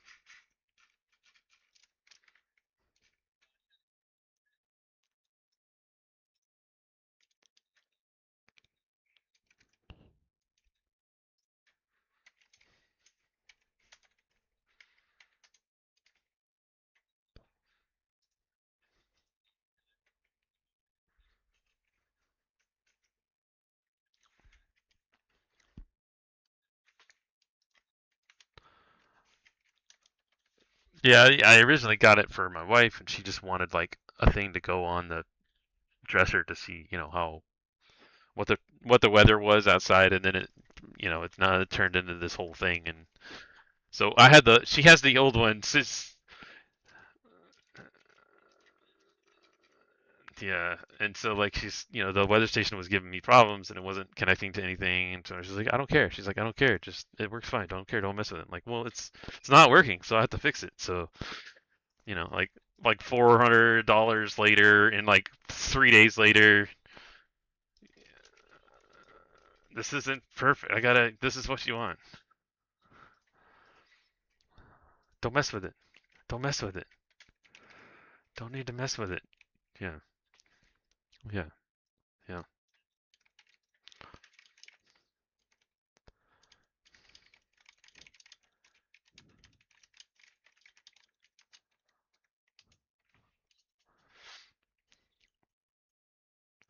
Yeah. I don't. I've been messing with this Pi code a little bit, and uh, it seems like it's not doing like. No, it's called Pi code, but it doesn't. What I see, it went and fixed thing I told it not even to fix. Like I told it not to fix this, and it went back and broke it again. Which now I need to fix another syntax error in the script. And it's like going through. It runs in YOLO mode by default, which sounds like a horrible idea.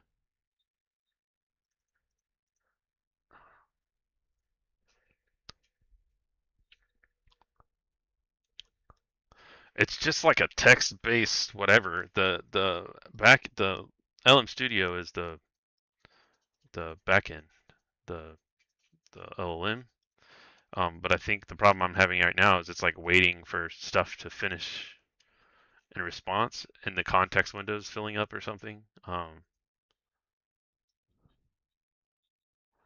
Yeah, it's a single 3090. Is it? It's like 24. Does yours have like 24? Is it faster or slower? I can't remember what you said. 40. Yeah, 4080. Yeah, mine might be a little bit faster or something. Yeah,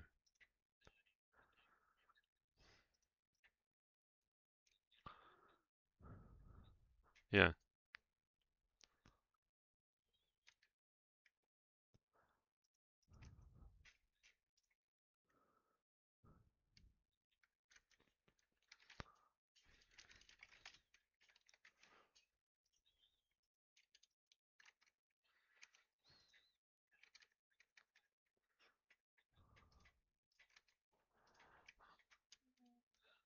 yeah. Yeah, just it's like the thing when like Plex server came out with like a deal with Amazon, and Amazon was like unlimited space for the price of Plex server. I was like, we're gonna give you unlimited space, and then people started jumping on it, and it lasted for like a year or like a year and a half, and then they basically kicked everybody off the platform because everything was pirated content and whatever. It's like so like I like whenever I'll use whatever I can. Like I use Kaji, and for work I use Works thing, which is Anthropic, which is AWS. But like, I want to get my own shit working locally, so I can do it, run it as long as I want for however I want, and I can tweak it myself and make it do exactly what I want it to do and nothing else. So I don't even know how to deal with this Pi thing because it's like YOLOing all over the fucking place. Like I don't even like I aimed code. I didn't even tell. I told it to do something else, and it saw this script in here and just started reading it and fixing it without even asking me to do anything. I was like, okay, what? Really? It's like, oh look, here's some code. You're in the current folder. Here's some code. Let me just look at this code, and it's like rewriting the code and it reintroduced. I think the same error. Yeah,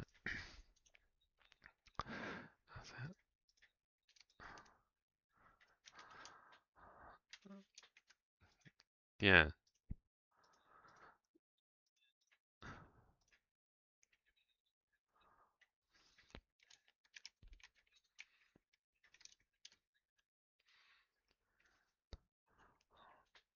yeah.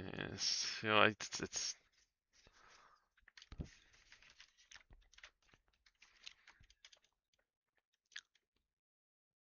yeah, yeah. I don't know. It's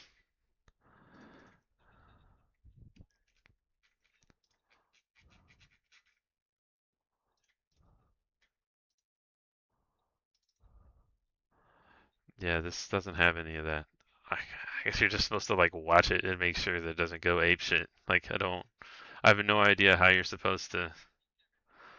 Well, good luck, everybody else. Well, the problem is this the model I'm using is so fast. Yeah. Good luck, that I don't how much blinker I need for left turn. Good luck, everybody else. Yeah, so like now I just like I know that there's a gap in the local models, and I'm wanting to use this MCP um to fix stuff, but I don't even know how to because it tells you Pi's like, oh, Pi doesn't have MCPs. It has whatever it has, and I'm like, okay. So it's all using, I guess, node packages that are Pi packages. I don't really understand how it works. So I'm going to try to implement my MCP that just basically uses like a Chrome uh, no driver extension thing so that you can drive Chrome with a browser or with the AI and see what it does when I try to get it to play with this thing. Look, I have local MCP called this. How can you use this or call it? Only make suggestions. Don't write any code because it says it's like, oh, we don't have a planning mode. There's no modes. It's just the one mode. I'm like, okay, well, there's way too much overhead. Yeah. uh, so yeah, I don't know. Oh, look, it said, would you like me to help you analyze the file contents? I don't know. It's kind of terrifying. I think I can make it larger. Um, would you like me to help you analyze the file contents to determine the best approach for using this MCP? Uh, I'll help you think through your country, but let me approach this systematically. Decrim, defend. Yeah, I found a lot that I use this. Well, it's from my coworker. Well, it's actually from me. I sent my coworker white papers, and he read them and had AI read them, and I put that in a lot of prompts, and it helps. Yeah, it helps with like um, and he's got me some other things like ask yourself 10 questions. That helps a lot. Um, and he's got tons of stuff to like do like Python debugging that I need to rip essentially. Um, he's a smart dude, but he's like way too into the vibe coding thing. It's like, dude, just stop messing with it and let me fucking fix it. And he's like, oh, just whatever, just tell it to fix itself. I'm like, I don't have. Yeah, and I've been on stream like the first time I was on a stream with him, I started drinking after an hour. I was like, it was like afternoon, and I had like this existential crisis that I thought, like, okay, where am I? This guy's like so far ahead of me. He is, but he's, different directions. But like, I'm like, I don't get any of this AI stuff. I just so far behind. And then I realized, like, no, he's just like, like the kid that shoves the square peg in the round hole. That's what he's doing with the AI. It's like, I don't care if it costs like $900 to fix it. It's like, just keep telling it to fix itself. I'm like, okay. So he's moving he's moving faster than the AI can write good code is the problem. So he keeps implementing features and things that it does before it's fleshed out. So it's like all the code is alpha, and you're trying to make it do stuff, and I can't even figure it out, much less the other team members. So I'm trying to get him to like slow down and just let's work on the base stuff, and then and then like add features on a different repo or something. But stop fucking with it long enough so that I can figure it out. That's kind of where we're at now. But yeah, that decrim thing. He's like, yeah, just decrim everything. It's just fine. Just DCR. Use DCR on the end. I was like, that's the same equivalency of like don't fuck up, or like all the other stuff that people say that like helps them, whatever. Like it, I don't. I've heard that story enough to where that's not how it works. Just because you use, say, you have to have like steering rules and all that crap, and then you run out of context, and it's like, oh my god. So yeah, I don't really know how this is. Sure. What is it? Moves. What was it? Is it shifts?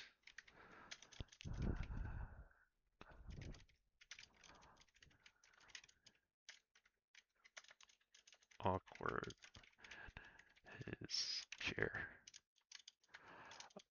Yeah, I wish I had a signal. I gotta play with it more. But I know if I go to like conferences and stuff.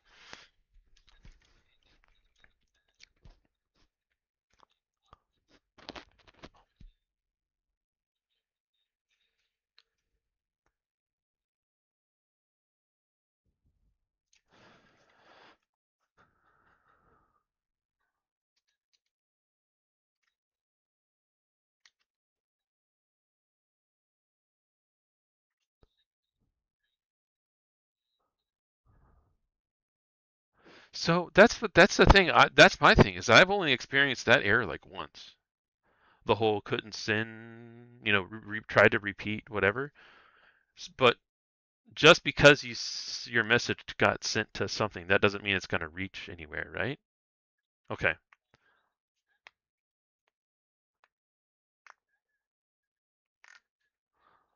Yeah. Yeah. Okay. So it could have been like a client that accepted my message that's not going to send it off. Yeah, we got clients in our neighborhood that I can talk to.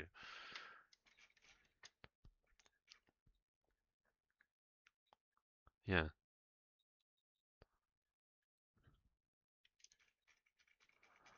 Yeah. Yeah. Okay. That's probably why I was getting like I never got that message because like there's always a client near me that picks it up, but it doesn't go off because I never ended up on the big node maps or anything. Like no matter what I did, nobody ever answered my pings or anything. And then I started looking at it. It's like, oh well, that's I'm in a hole like a 500-foot hole or more, nowhere near the tree line.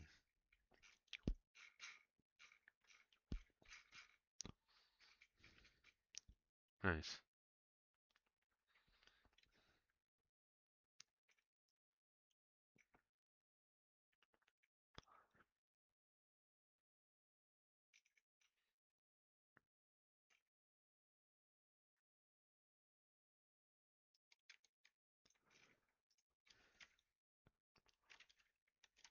Yeah, it's like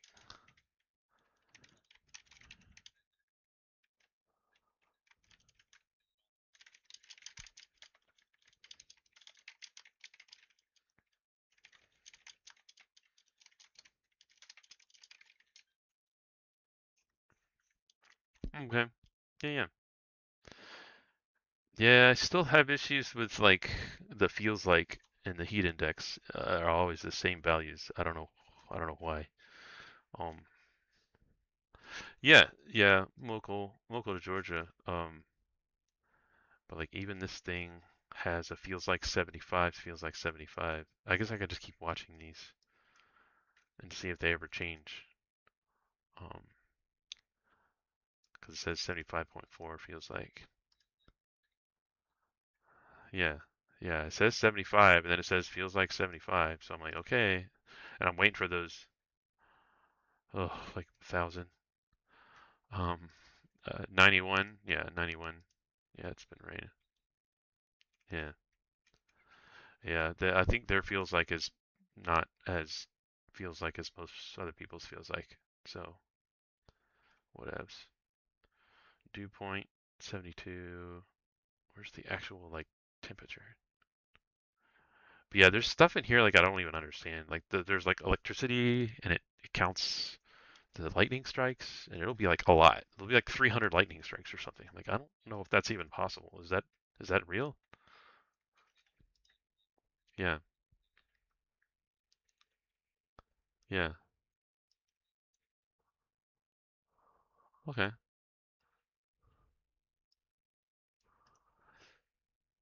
But if my pole is plastic or if my pole is like metal, could that make it worse or better or doesn't really matter? Yeah, I don't know. But it just seems like a crazy number, like 60 lightning strikes in like, like a in like less than like an hour or something. Like it like okay, all the time. Okay. Yeah.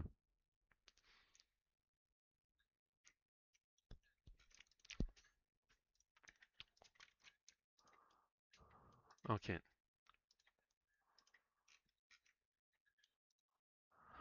Like what?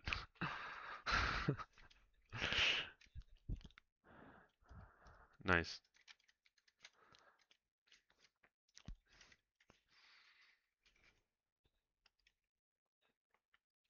Nice.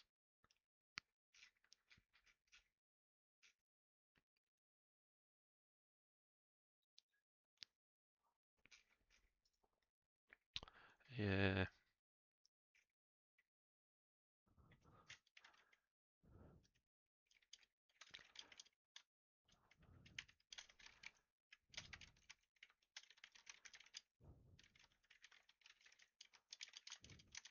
It's also hard to search for like Pi anything. Like I don't even know what I'm supposed to call it. Pi agent? I don't. I guess it has docs. Of course, it might be hallucinating these names. Yeah, I mean, there is the GitHub, but I need like I'm trying to get it to like, you know, of course I don't know how to do. But yeah, I'm trying to get it to yeah, I don't even think it even has. Oh, this is the wrong folder. Um, right? I thought that's where that's supposed to go. PyDev. There's supposed to be like a. Oh, I just deleted everything. I think I just screwed up. PyCode? No, this is PyCode. Yeah. I have so many folders of shit. That's the other thing too, is you start doing this AI coding and you can't remember like where anything is, or like you create stuff so quickly you don't know. Um, yeah. So there's like docs somewhere in here probably. Because the whole thing is like, oh, it knows it has its own documentation and it'll, everything. You just tell it to do it and it does it. And I'm like, that's not how any of that shit works, bro. Like, that's why I have MCPs, because the AI won't do anything with steering rules or skills or anything. You have to specifically make MCPs to force the AI to do shit that it doesn't know how to do. So I'm a lot skeptical on. Yeah, see, I don't even see any of this stuff. Um, but yeah, maybe I have to check out the actual repo um, to get documentation.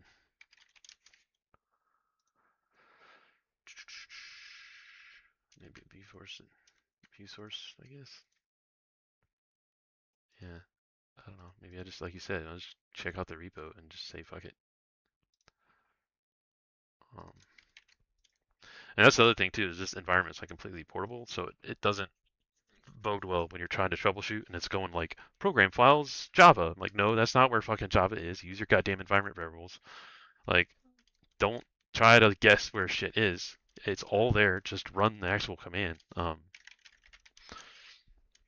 And look for docs folder.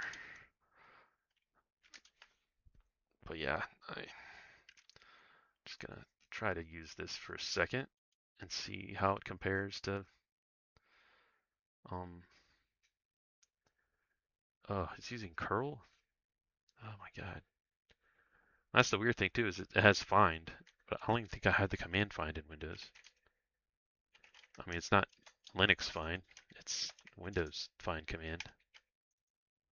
So I don't even know how where it's pulling these. It must have its own. I know it's got rip grip. It comes with rip grip, which makes sense. But yeah, a lot of these vibe coding things, they like try to run shell commands for Linux. It's like, God damn it. Yeah, yeah.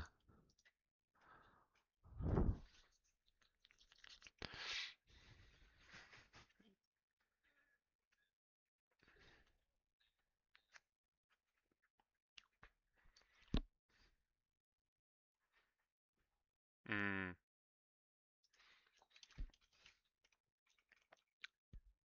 something bad.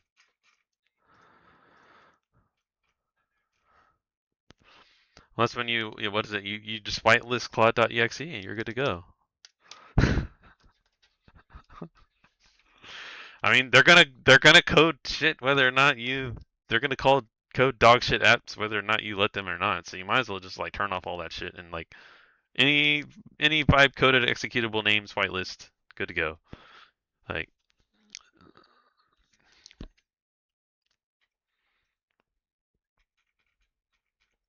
yeah, yeah, yep.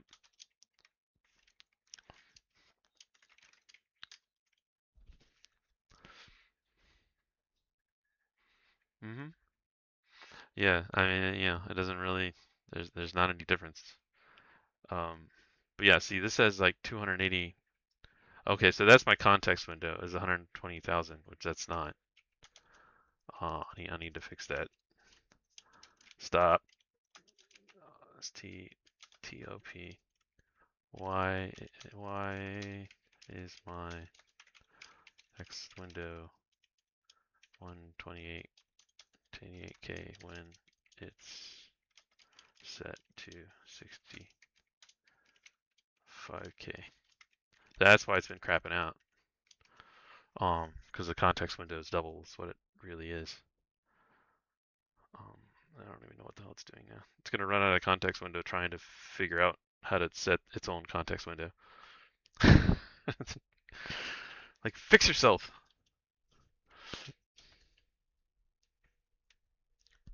Nice. From Claude.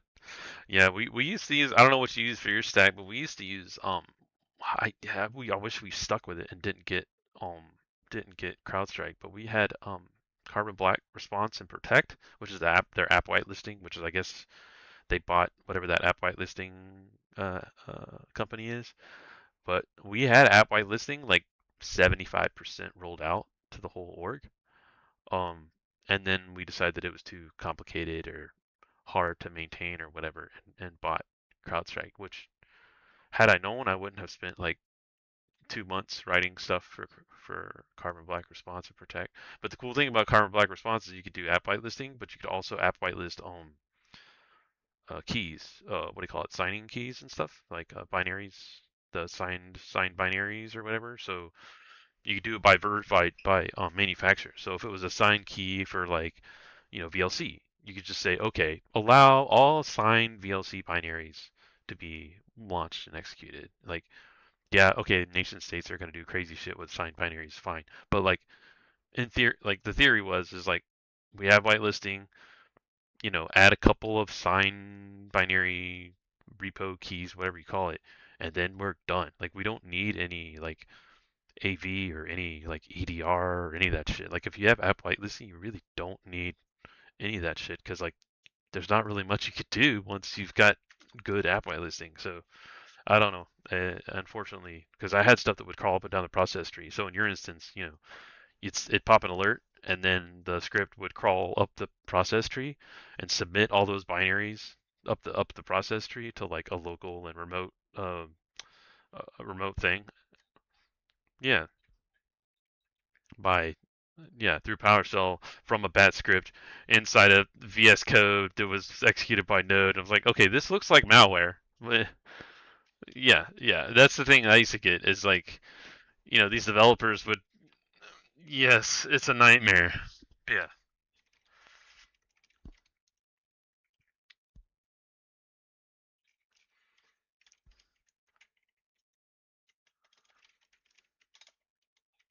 there you go.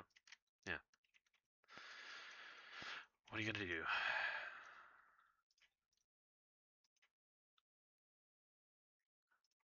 Yeah,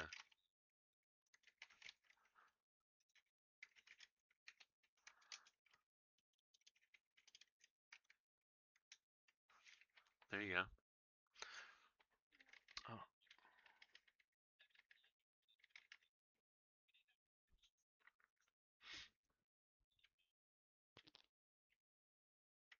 there you go. Yeah.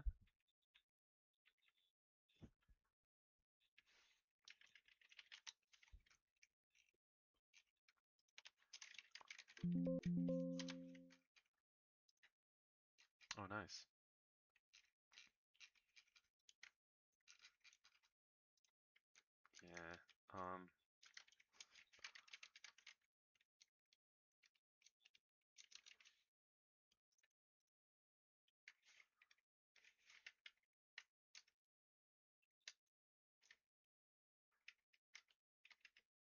which seems, seems fair. Yeah, that's how you should do it. We don't. I've never had that luxury to actually have a banhammer and enforce policies that's written like. So that's kind of what got me out of financial industry and defensive security. It's like you write all these policies and you write all these procedures and people violate them over and over again. The same person, and there's it only takes, honestly, in a corporate environment, it only takes like two people to be like a scapegoat.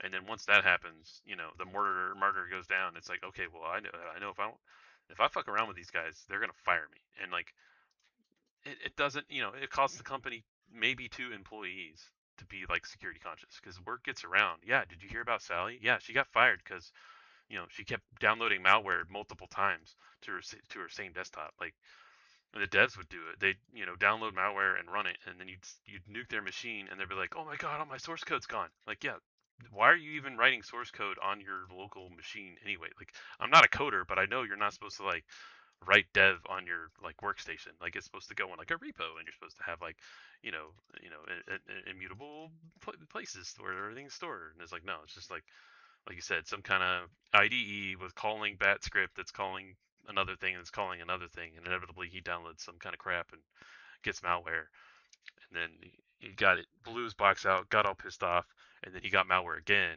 and blew his box out, got all pissed off. I was like, can we like reprimand this guy or write him up or whatever? And they're like, no. It's like, okay, well then why am I here?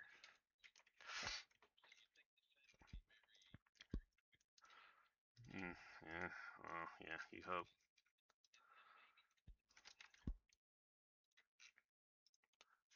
Incident, hacker, yeah, yeah,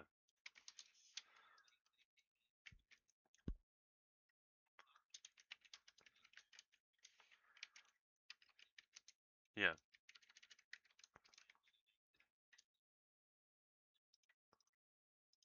yeah.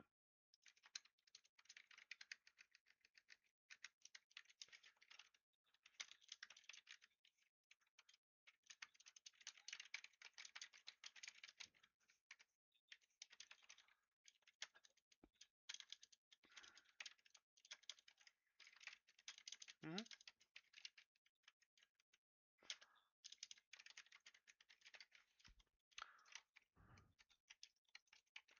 Nice. Yeah, I mean,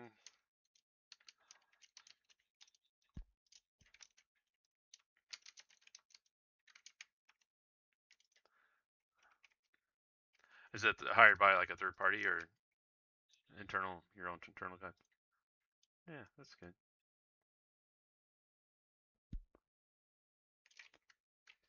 Yeah,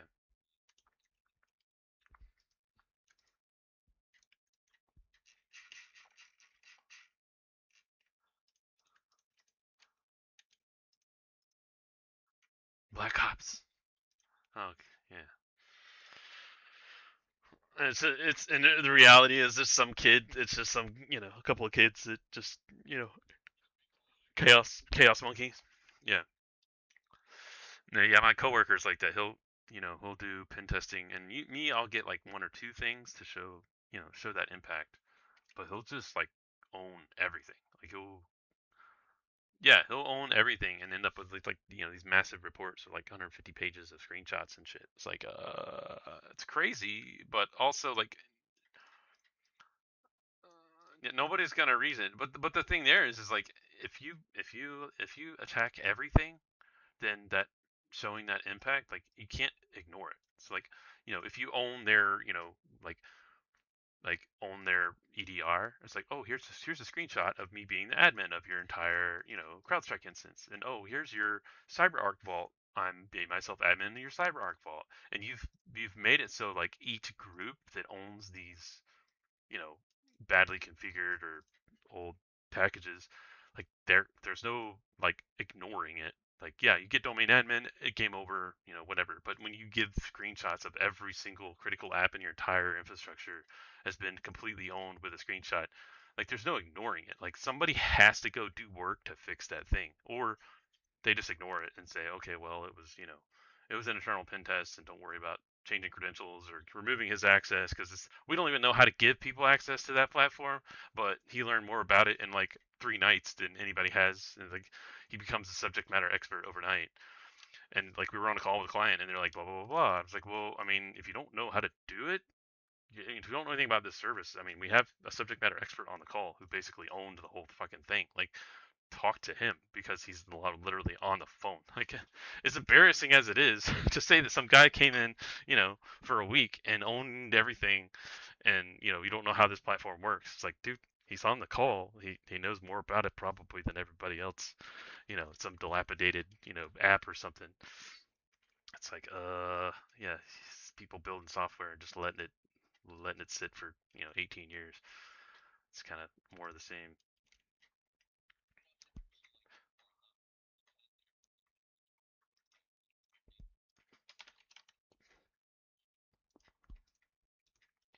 Data Lake, yeah, Databricks. I've heard that before. Yeah,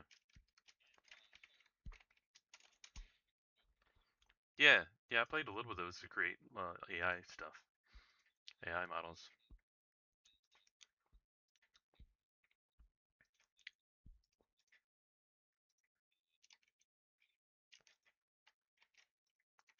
Cool.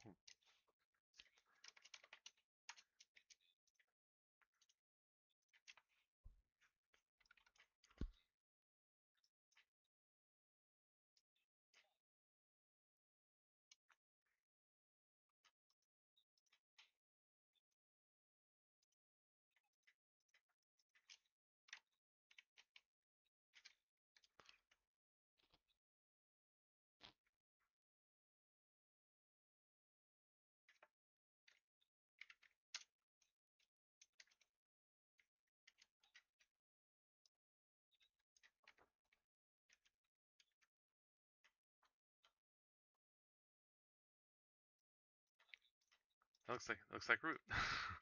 Yeah, yeah.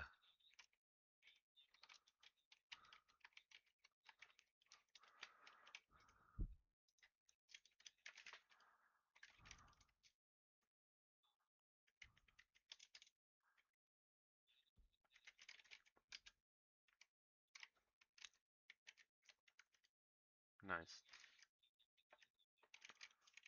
moment. Nice.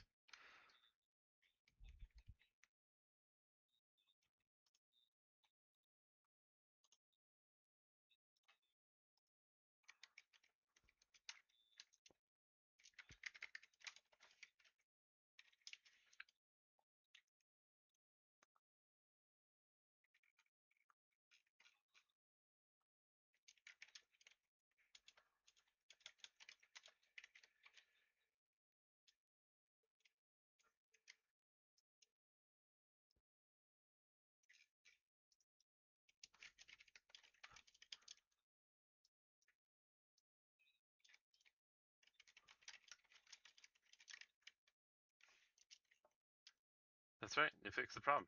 That's right.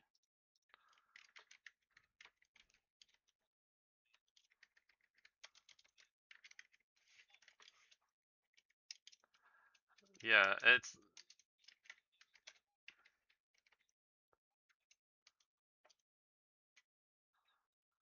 yeah, it's yeah. Everything has to run as root. Yeah,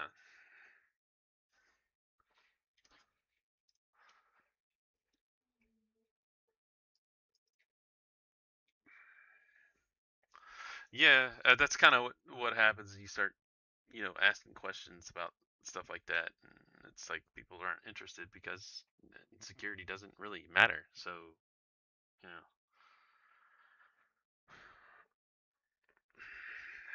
yeah. I mean, well, for me, it was I had moved past the how long it'll take. I had just been like, hey, let's sit on a call.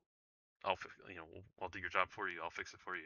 And that's still, all I'm going to do is turn this server off that nobody uses, right? That nobody's talked to, that I can see on the internet traffic. We have full, 2 months, there's like 2 weeks worth of traffic. We have full packet captures. There's no traffic going to this host except for our scans. just make this change. And like, well, I don't know. I don't want to make any changes. That's not my computer. That's Bob's computer. And you talk to Bob, and it's like full circle jerk. So, like, who owns what? Like, I even had scripts set up to like help identify who owns what by like group association. So like, if your server looked like somebody else's server and that server didn't have, you know, an owner, then you would inevitably be the person that owned it, because I would even track who was logging into it and authenticating to it. So it would build out like the uniqueness of the remote ports that were open. So it would look at the remote ports that were open and the services and fingerprint all that, and then it would compare to log into each one and say, okay, who's talking to that service? Like what, user sessions are available, and compare it and say, okay, well, there's two common users on this service and two common users on this service, and these servers are the same. Ergo, this service is owned by Bob. Well, ergo, if it's in the same network and it's likely the same together, they likely he owns this one and just doesn't know that he owns it. So you go to people saying like, okay, well, this server is running a server that says vulnerable, and it's the same, looks exactly the same as this service and this server, and also the same two people are logging into it, every other day or whatever. And they'll be like, oh, that's not mine. That's Bob's, or Bob number two. And you're like, you talk to Bob number two, and he's like, well, that's not really mine. That's more Bob's. And then you just go in the circle jerk of like people not. It's like the block or deflect is kind of what they do, and it's just like, okay, nobody actually wants to do any work. And then that's when I realized like it's the whole mantra of like nothing makes sense and no one cares when it comes to security. Like, so that's when I realized that. Yeah, I'm like, why? What is going on? Like, the more questions you ask, the more confused you are, and just the level of incompetency within the whole industry is just like, I don't even know. So it says it fixed it, but it has not fixed it. Montex with a consist with a 65,000 context window, and then even this says that it's fixed. Kaji says that it's fixed. So I don't know. There's no guide, I guess. Somewhere there's a way to set the context maximum, but I don't know where the hell it is. Yeah, I'm not liking this so far. If I can get the context window set, I could maybe that's it. Model.context.window. I don't know. But yeah, using a browser to troubleshoot code is kind of annoying. So I have to kind of step in between the browser.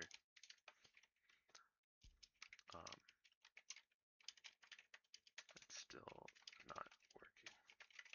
It says 28K, not 65K. And then I'll use my decrim thing. It doesn't actually do anything. But so is it have like an IDE, the thing you're talking about, or is it all web based, or how does it? I've never heard of what do you call it? Shadow something or other. I put it on my notes. Yeah, anti gravity. Yeah. Okay, it's in VS Code. Okay. Okay.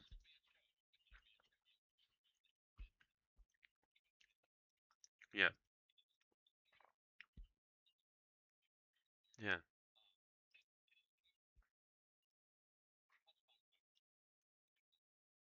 Nice. Users chat. What's this? Oh, there's a random ad that I got in some chat. I don't even know whose chat this is. I think it might be Twitch. I think that's Twitch's chat. I can't even tell. Turn on shield modes. Yeah.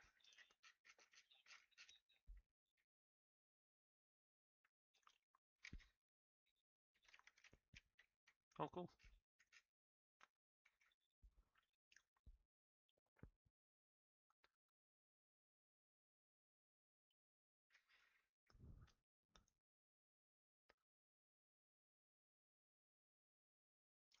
Oh, camel case context window, not context window. So hallucinated parameter in the JSON is what Kaji is saying.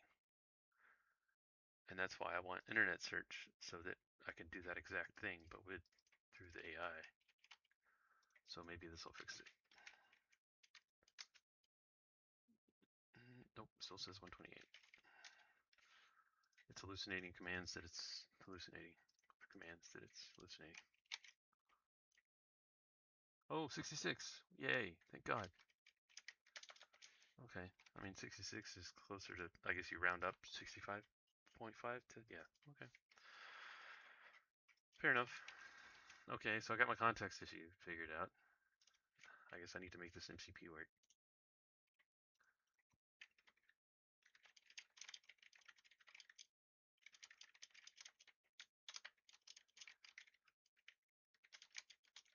How do I make this MCP blah blah blah work with Pi agent? Look at the docs and I don't even know where the docs ended up at.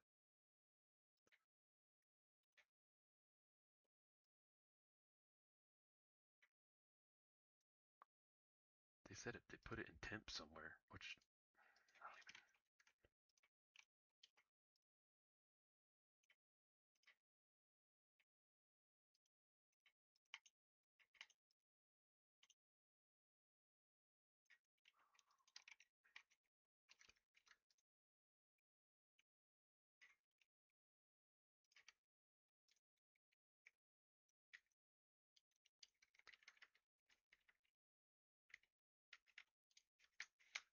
Let me help this out.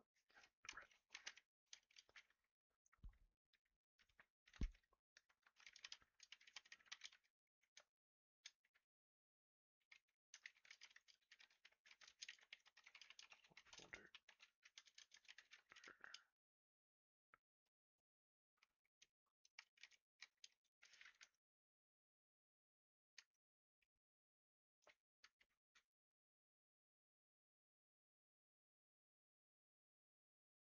RM minus RF. Oh, that's good. That's great. That's really what I want to see in a coding agent. Oh my God! It just ran RM minus RF in the folder that I was.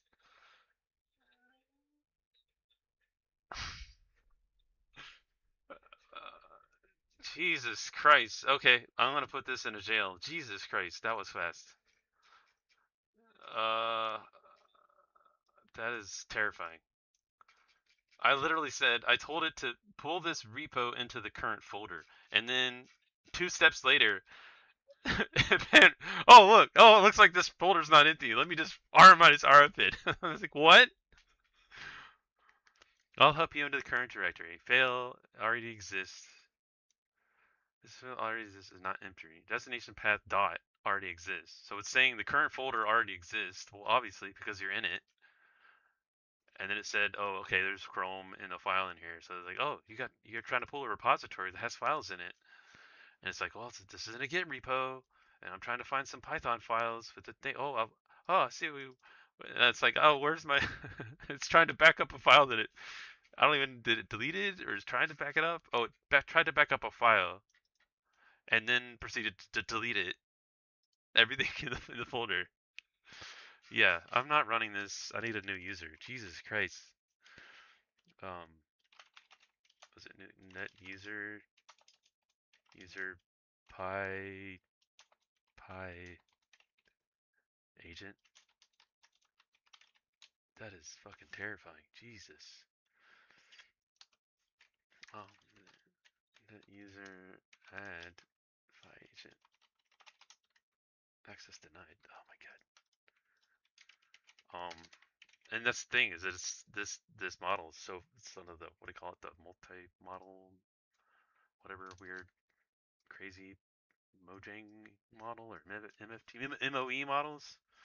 They're like stupid fast. So like if it decides to do something bad, there's no stopping it. Like it's already this thing runs at like 60 characters per second or something ridiculous. Like yeah, it's just like blah, blah, blah, blah, blah. It's even faster with this because it's lightweight. It's a lightweight agent, so it's like just stupid fast. So yeah, that is not what I want to see. User add, I don't know, Pi agent. What was it? Net user? It's been too long. Wow, that's terrifying. I've never seen anything do that before. I mean, I've used quite a few little agents.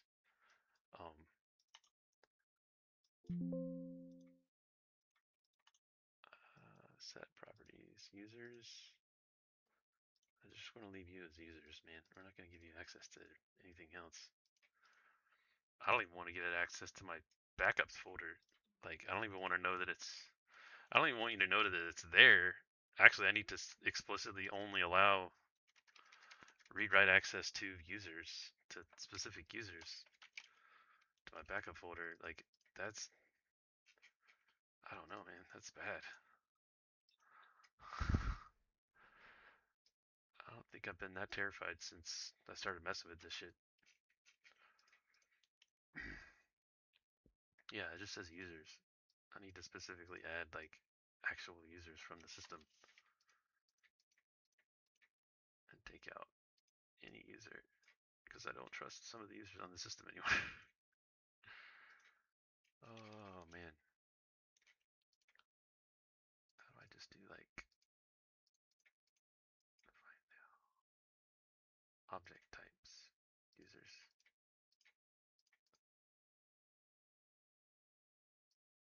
Wait, no, not examples.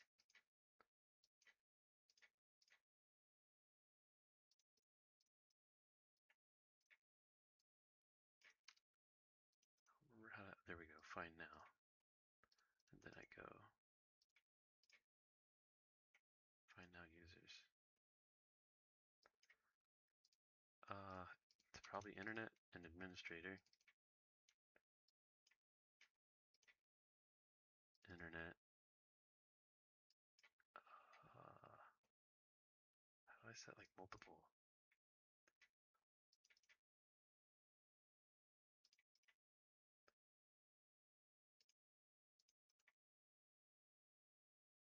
Okay, edit, allows folder subfolders, redirect, execute, full control,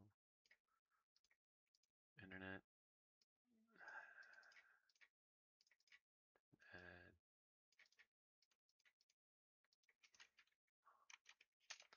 I mean, really, I don't think anybody but internet should be writing to this use folder.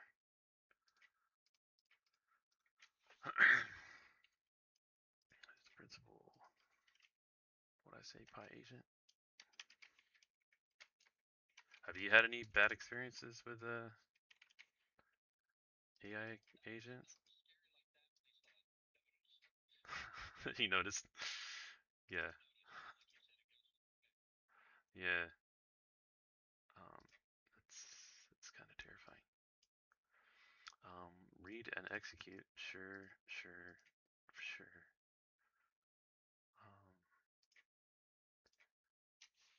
Yeah.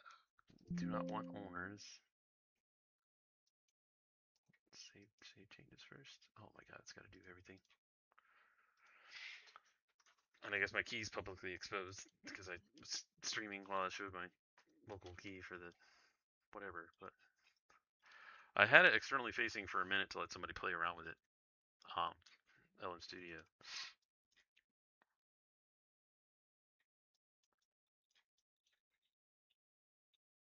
No, it's if you want one, go for it. But you know, you got your own local card. Apparently, you can do this LM. It's LM Studios. What do they call it? Link. So in theory, you could link yours and mine together, and they could go into a pool, and we could, you know, use both our GPUs at the same time within like the same session. That's the idea. This content IE5 crap keeps coming up. Guess Internet Explorer's like Chrome, where it's got like protected Chmod 000 folders or something. It's trying to change access to folders that doesn't have access to. There's so much crap in this folder. It's going to take 1,000 years to fix, and it's not even correct.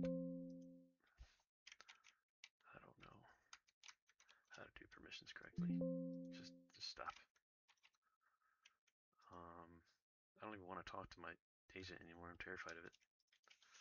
Give me power command to set read-only terms to the path backup for the user.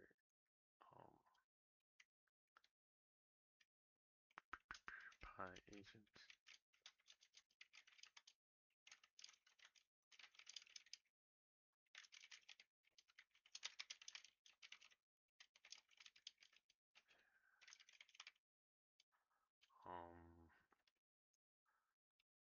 Make sure it is for all subfolders.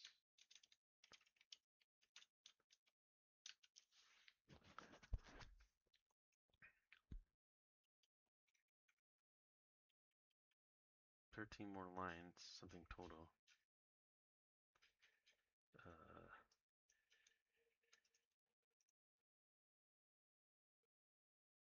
Remove default permissions optional, but good practice.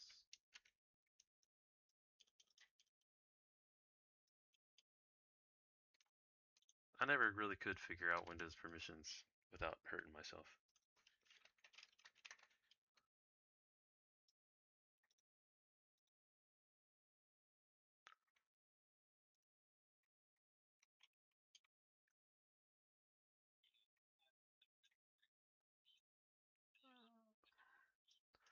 Yeah, it's the whole like inherent thing where it's like you try to modify something inherent, and I guess this, I don't think, does Linux have that where it, yeah, for everything. Yeah, the whole root folder, right? I don't know. Well, does Linux Unix have the inherent thing where like you can say like a no, like inherent properties for folders. So you could have like a folder called backup and then like a subfolder called Bob's folder, and you can say like inherent permissions from the parent to the parent. So like so you could say you could put whatever rules you want on that subfolder, but then you try to do something and it won't work because the parent folder has these permissions, and it's like, yeah, and I'm like, how do you do that without? I guess you just have to touch every single file in the entire folder and reset the owner and the permissions, and yeah, you run xcalc 1,000 times on every single file. You have to modify every single file, which I guess that's what you have to do if that property is built into the file somewhere, or the, what do you call it, MFT, master file table or something. Um, but it seems like there should be a faster way to do it, to just say, okay, when you're on the folder backup, use these permissions and don't listen to, I don't know. I don't know how it works. I'm sure the AI could explain it to me or some YouTube video, but I've never really sat and figured out how it works. I just, square peg in a round hole until it starts working. But yeah, I've got tons of crap in that folder that needs to be like cleaned up.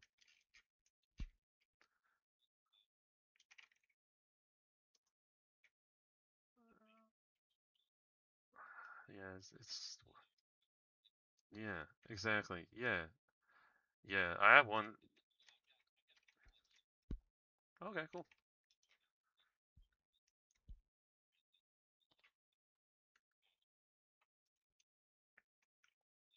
Nice. Nice.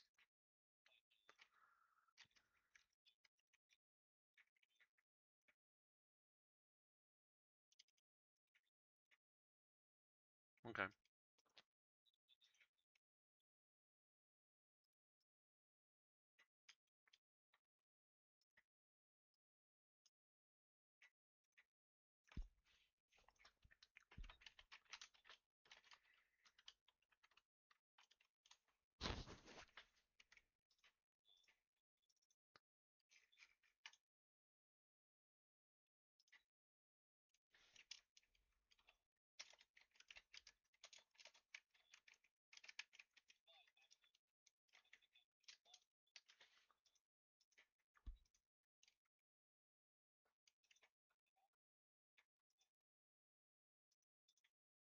Boo.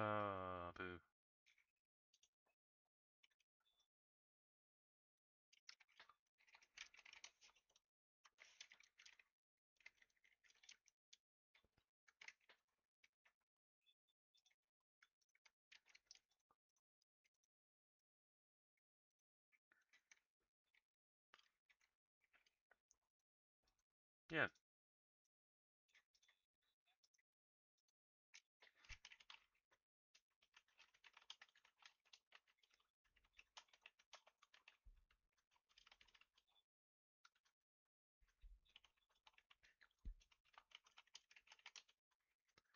I know that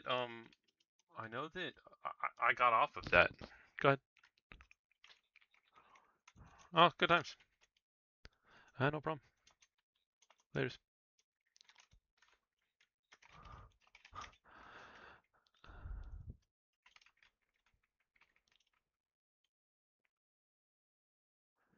Username or password is incorrect.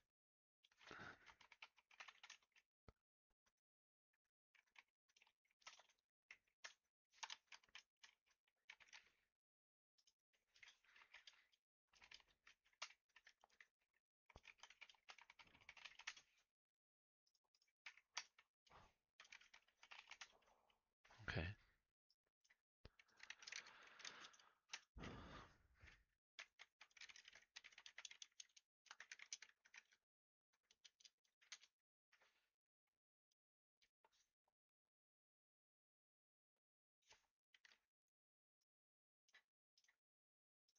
Alright, do save cred.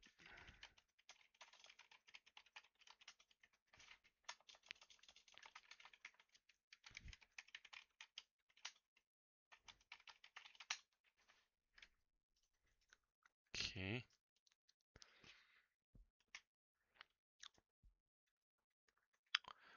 The file that I need is this guy.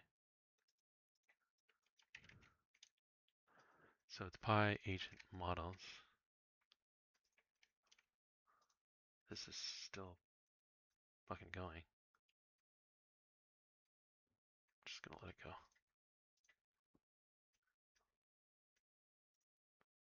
The music somewhere. Did I lose my music? Oh, it was Spotify.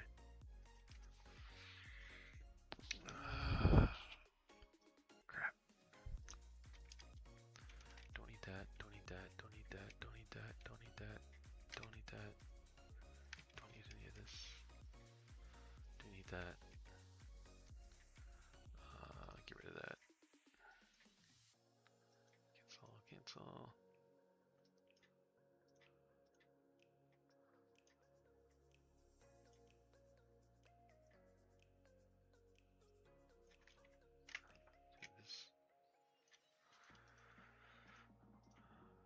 This is a pie.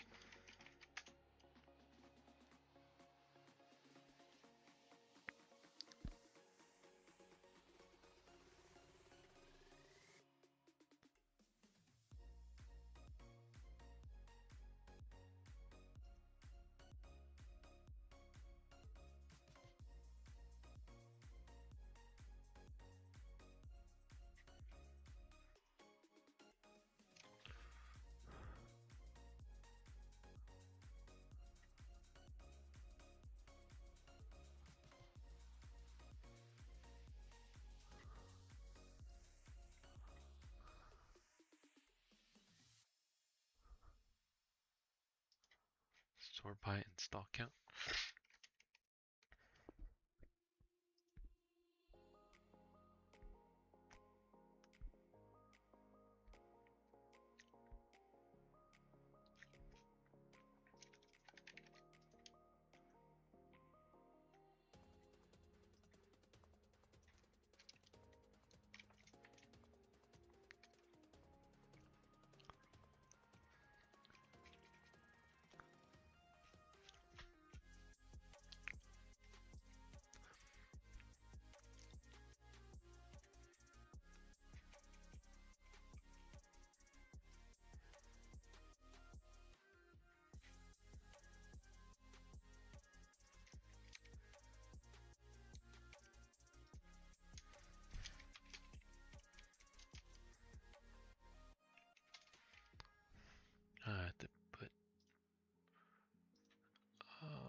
this goes.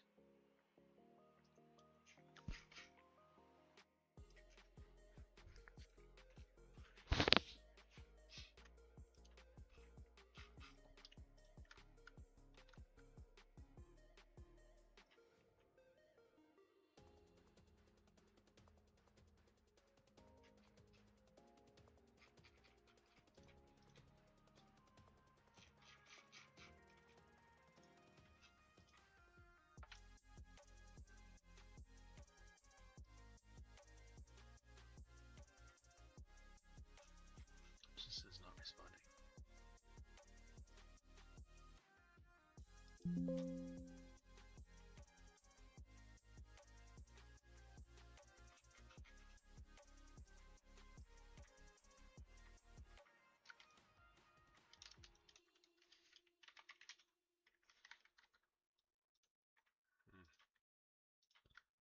Maybe I have to.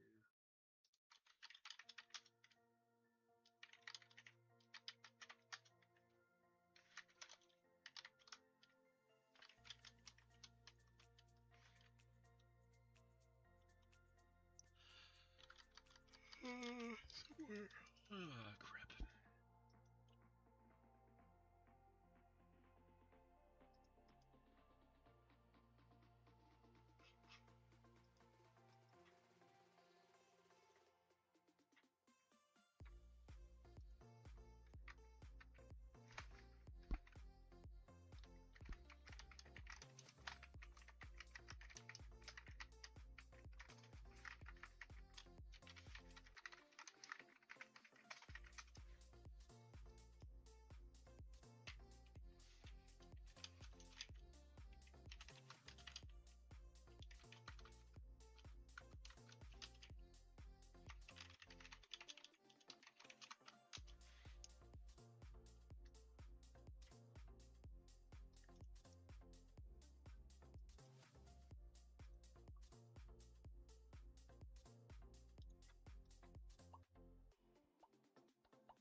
Not refreshing the screen like it's supposed to be. Is this the right? Yeah.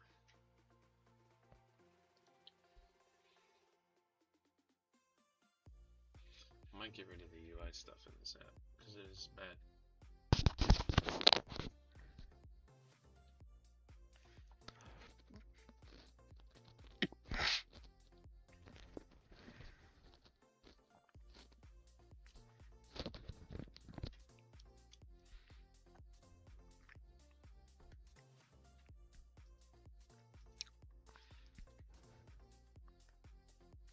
I mean, yeah, it's cool and all, but I can't troubleshoot this fucking app when it's go to sleep.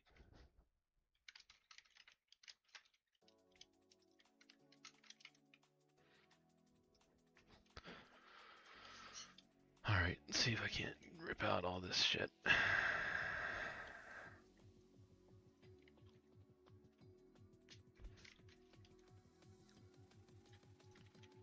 Okay, okay, okay. Fuck. Excuse me. I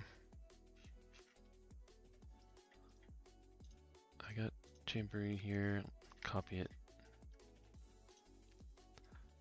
I have a notepad. Delete all this.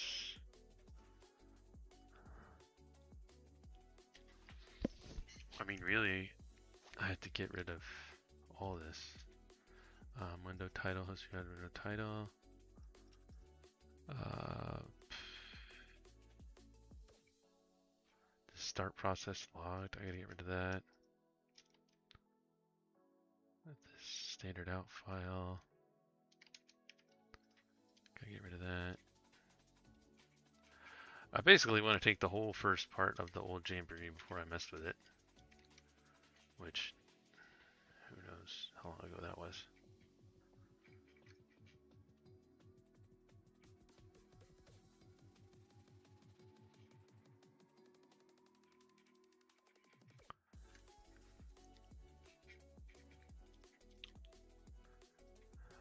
Or I might even just go here and say, give me the raw.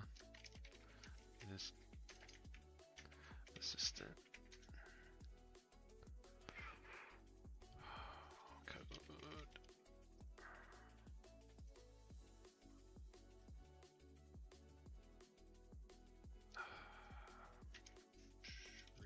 Remove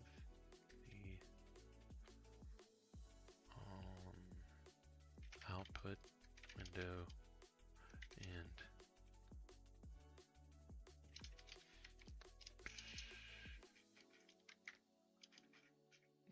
I don't really want to do this whole thing.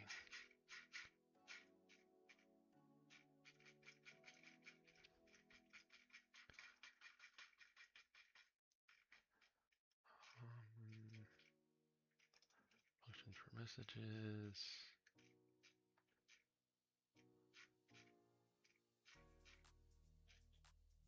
Hey, it's gone. Trying to.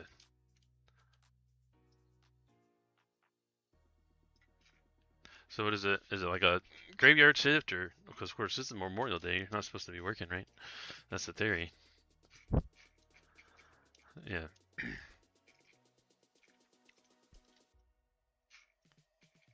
Yeah.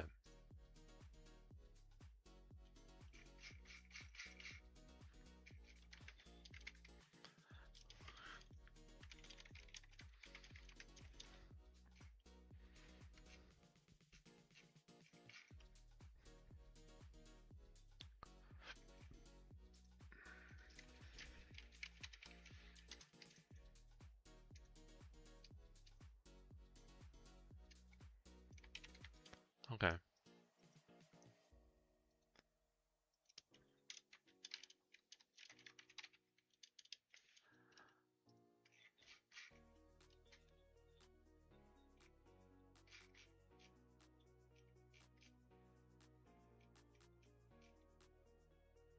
Hmm.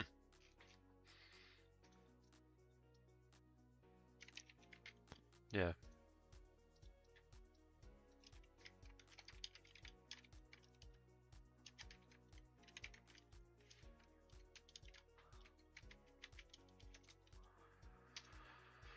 Yeah. So, I mean, sounds about right. Yeah. It's I was kind of when I was at KPMG, I was kind of protected from the corporate nonsense. So it's actually a pretty good setup.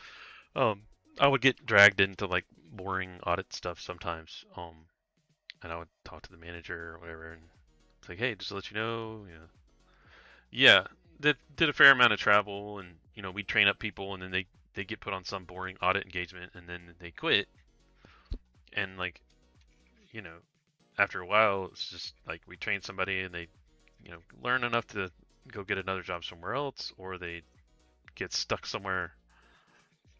Yeah, yeah. Which kind of sucks. Like, I'm tired to being this. I was tired of being the subject matter expert on everything, and like I train people, and then they, instead of saying no to some engagement somewhere, they would just quit. And it's like, well, you could try to say no. Worst thing they could do is fire you, or like in your case, you said, switch to a different. They hop back and forth between the accounting firms, and you're just like, can you just hold still, just stop. Yeah, yeah. Uh, route right button from the start process, right message to only use right host. No. See, now I've got, what is it, the toothpaste. I'm going to have to put the toothpaste back in the tube. So I'm going to have to fix it myself because I don't trust the repo to go back and forth. Because I had a special message write block. So it can't, I don't know why it's not using right message. I don't know. That's not really what I want.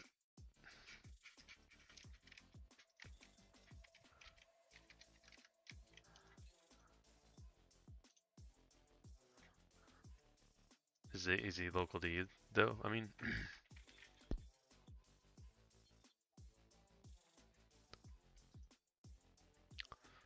yeah, yeah, that's cool. You got one. I don't.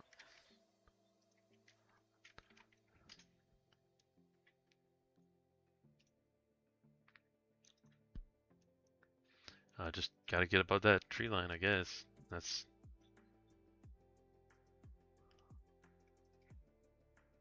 I think YOLO is when I did.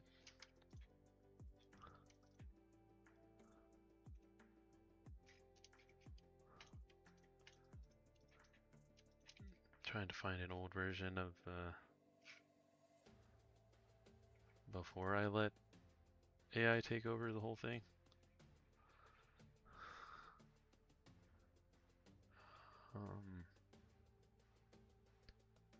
2025.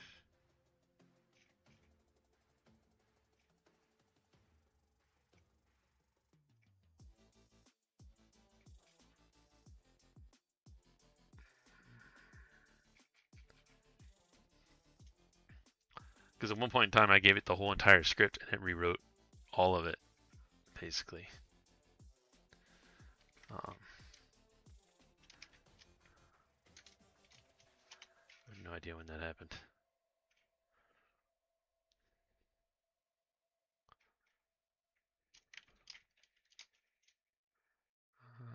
Override start sleep and start process for responsive UI thread safe pop-up. That looks like written by AI. UI changes. Yeah, this is when I add the UI shit.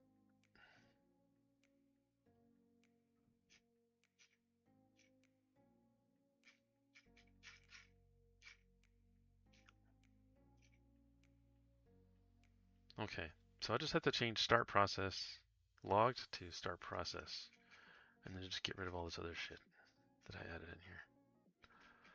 Output boxes. Okay, I thought there was like a major overhaul of everything, and it looks like it just... I just have to change a few things.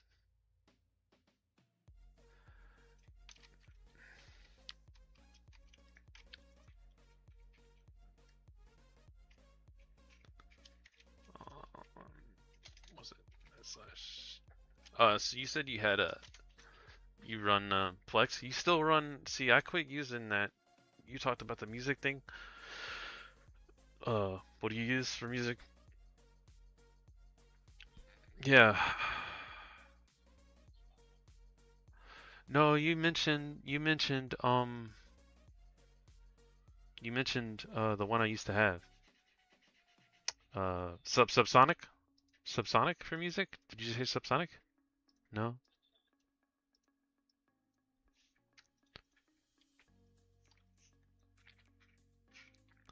So you're using Plex, like Plex Amp? Okay. Yeah, that's what I've been using. I moved from Subsonic to Plex Amp because Subsonic was like a JavaScript nightmare. And then when Plex Amp kind of came out, I was like, oh, well, I can just use Plex Amp in like the native web UI if I want to play music. So it was kind of Subsonic was just a nightmare to maintain, I think. But okay.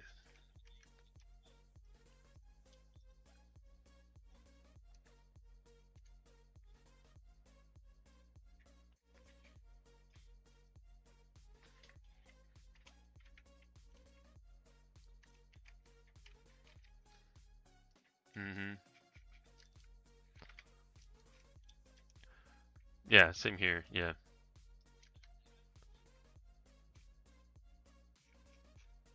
Okay.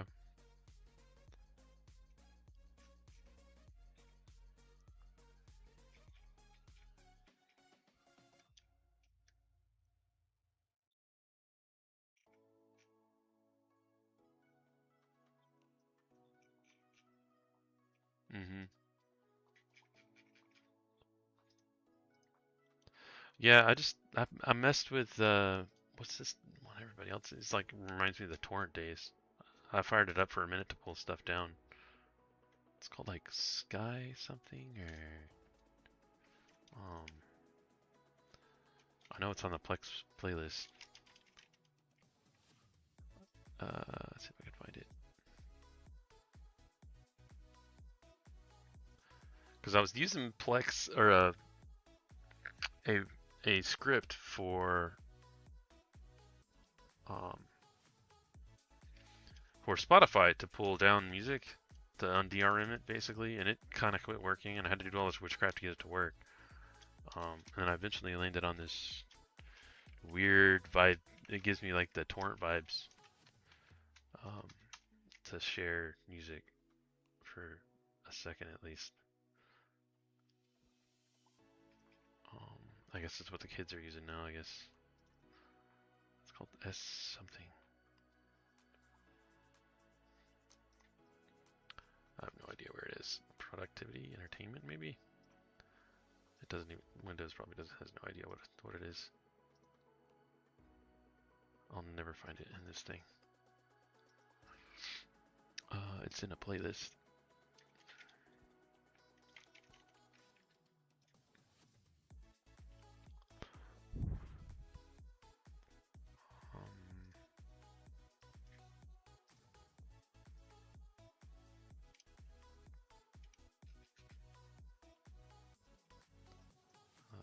Did I break Plex?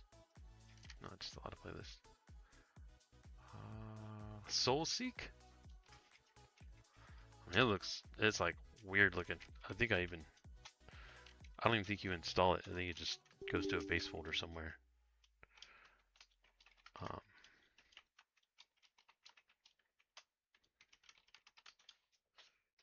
I played with it for a bit, but it's very like pure base torrent. It's like a torrent based kind of. Yeah, Soulseek QT. And I ran it as a YOLO user. I think. Yeah, I don't remember how I ran it.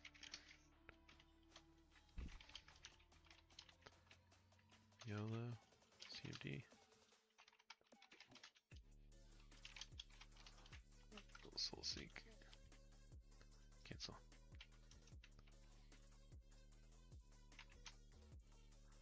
I don't remember my password. But anyways, it's kind of like a pure based. Yeah, I mean it's like a pure based sort of like, and it's very like minimal graphics, like, and they have like channels because it kind of feels like IRC from back in the day. Yeah.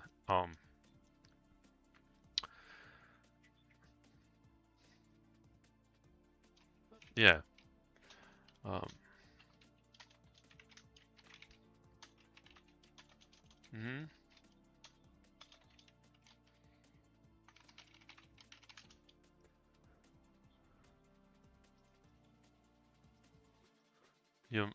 Yeah, I wasn't great at that. I did kind of was able to cheat in some games, but then they started. I guess it's been so long since I logged in. I don't even know what my password would be.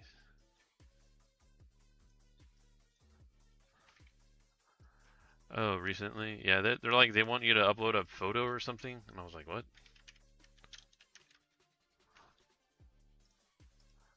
Yeah, something like that.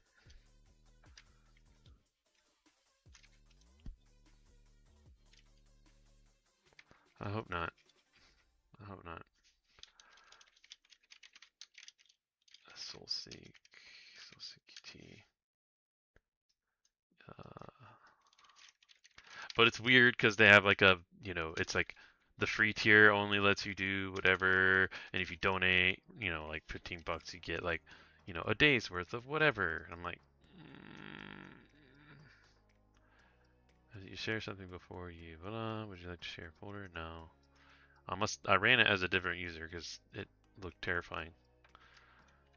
So I think I ran it as internet or the YOLO user.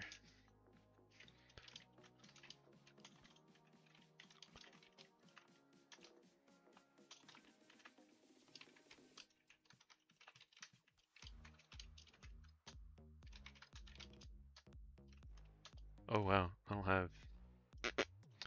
YOLO doesn't have backups. Access to the backup folder. Ah! Because I told it not to give it access to anybody but internet user. I'm pretty sure. I'll look at who wrote the files.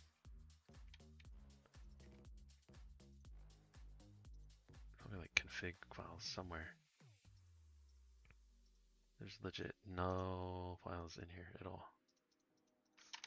It must be in like a user folder somewhere.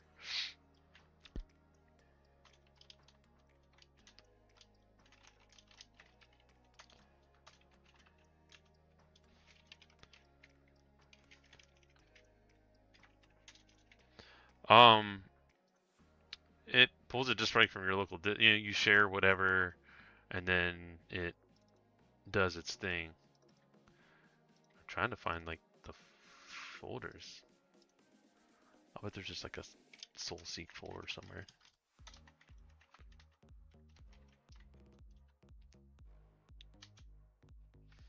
Or like a SoulSeek Qt. And this is why I like portable stuff, because I don't have to go around my entire disk looking for where the fuck everything is. User local SoulSeek Qt. Yeah, it is ran by YOLO. I created a new user because it. But since I told the backup folder to only be readable by. I mean, it's really only a few files, so I can do it through the UI. Security, edit, users.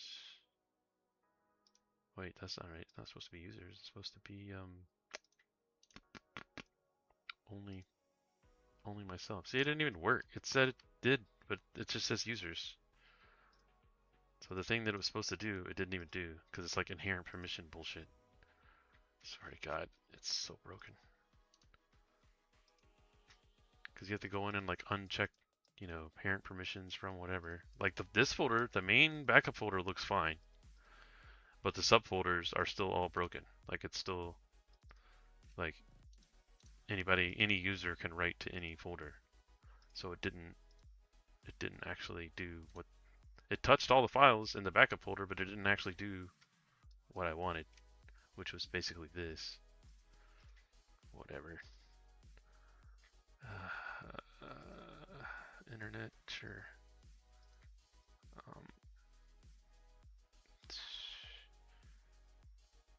Edit, enable inheritance. No, replace all child objects with inherent permissions. I think it's this is what I want.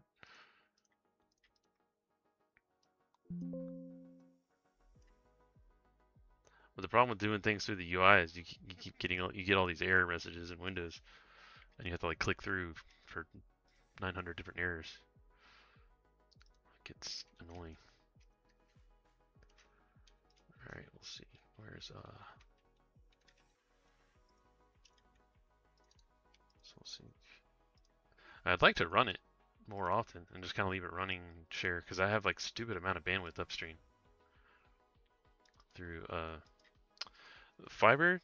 It's like 30 times more upstream for like 20-30% off. It's insanity.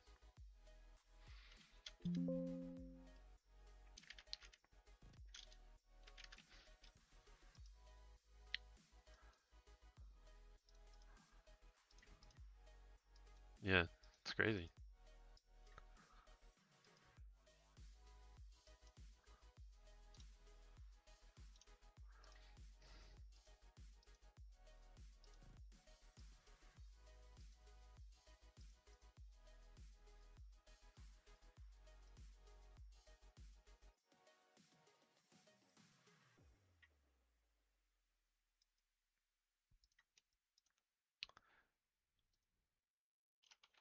User.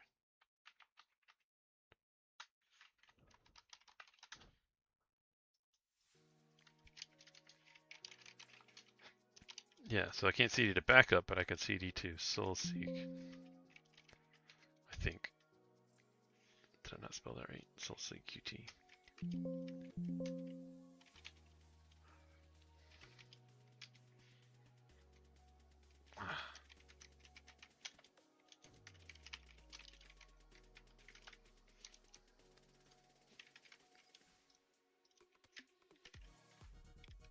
I used to have it run on startup for a while. I pulled it out. But now that I got fiber, I just like leave it running all day, every day. Yeah, see, that it didn't pick up the user folder for some reason.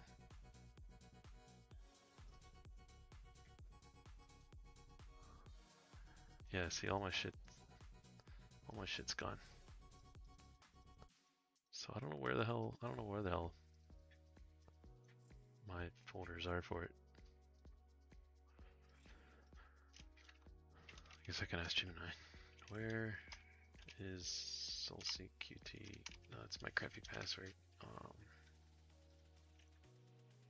That's the I don't care password. Where is SoulSeek Qt config in Windows 11 path?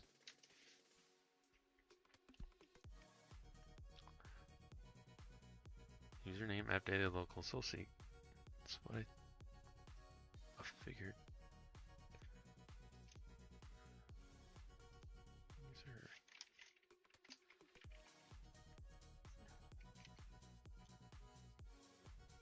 SoulSeek client dat.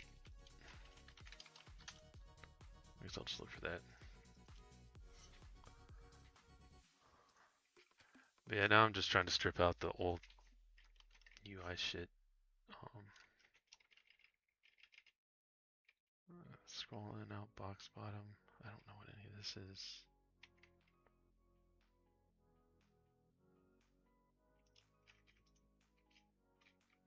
The right message is fine. Or if I just take this Jibbery Pie.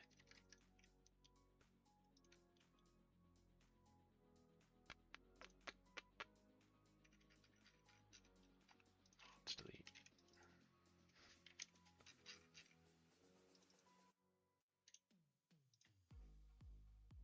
I think the UI should work, but nope, it hid something. Jamboree underscore pie, Jamboree underscore pie. Yeah, I should be getting output from this window.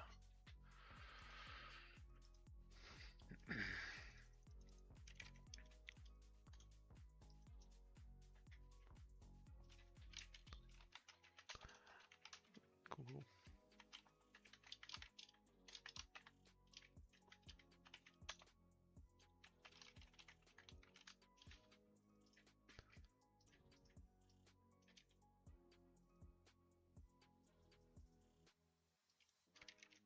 I wish I had that window still up. Oh, I do. Okay. I think this is the right one.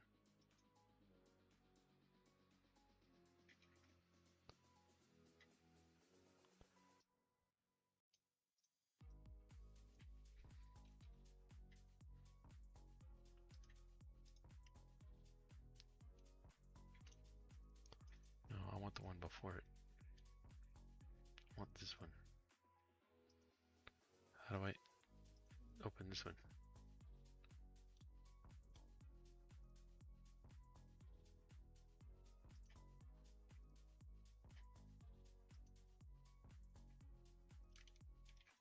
UI.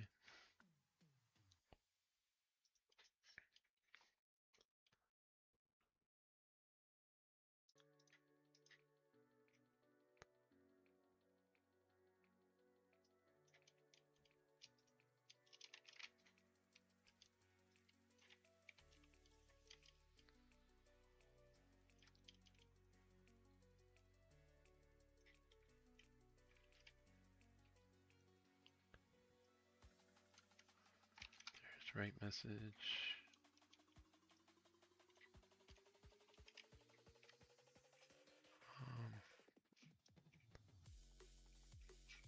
That's all in stuff. And then we say on the bottom here, we just say restore console window when GUI closes. No. So maybe this is what we get.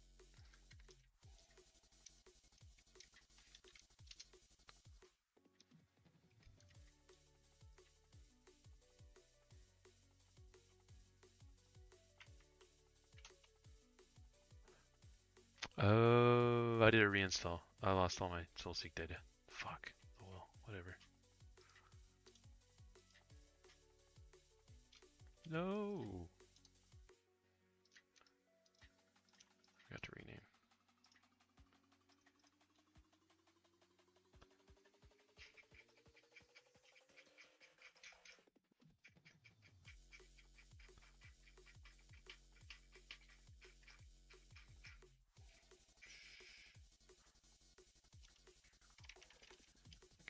replace start log normal with start process logged.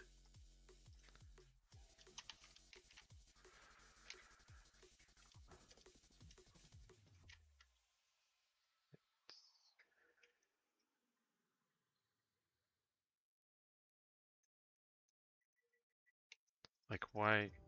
I hate that.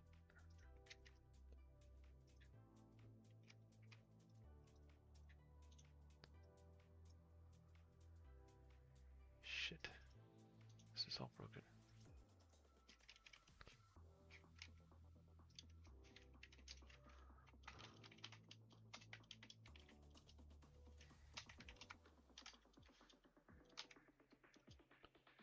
Cannot call method null. What the fuck?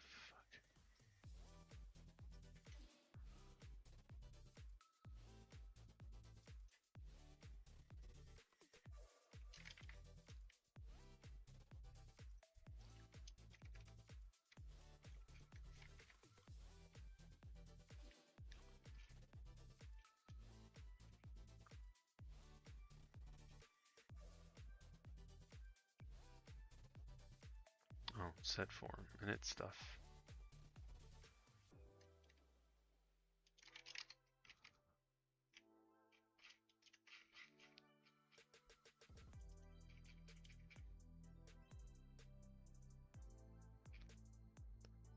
Yeah, we gotta get rid of that.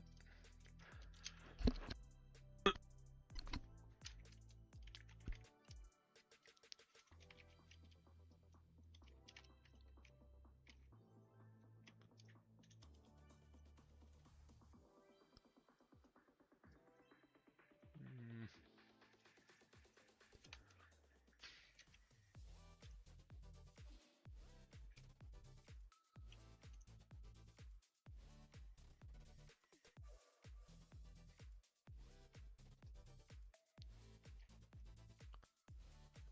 Added VS Code, Whisper.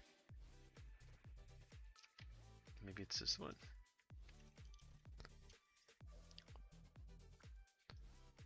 Trying to manually navigate the GitHub repo, try to find out where I added this dogshit UI that I need to pull out. It's like UI changes, UI changes.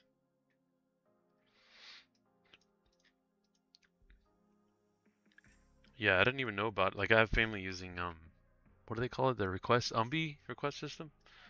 It's actually kind of cool if you've ever messed with that.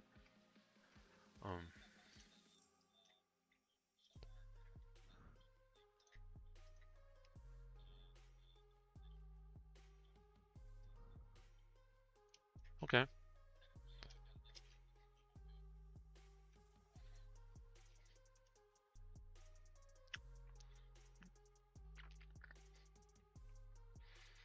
Okay. Yeah, I guess. Yeah, I guess Umbi's kind of like a brings it together, you know, as one. You know, instead of TV and movies separate, but you made a Discord bot that basically does the same thing. Nice.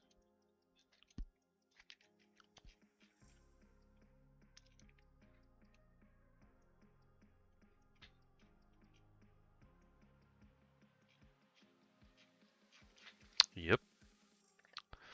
Yeah, that's the idea. Well, yeah, nowadays, it's crazy. I don't know where any of this goes. I'm just like throwing shit in here.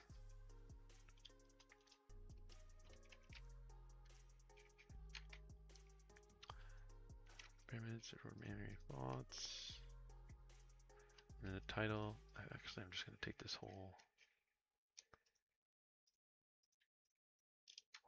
top part and replace it. But make this 5.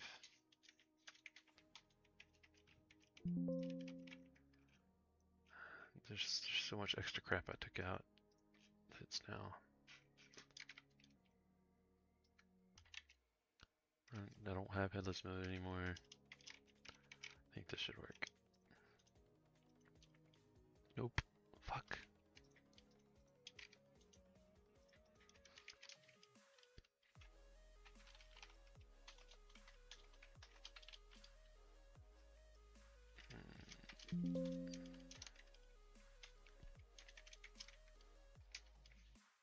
What are you doing? Text, the property of text cannot be found with this one. Cannot find system verify the assembly name as loaded.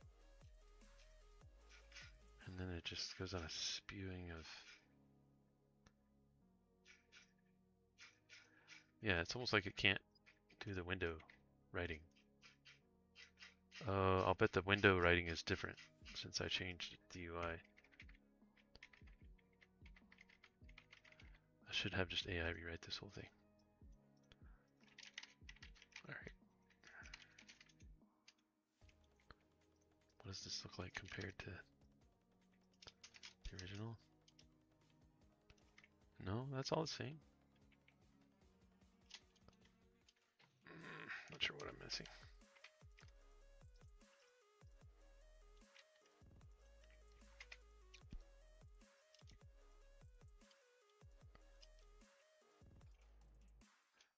Draw, splash screen, splash art.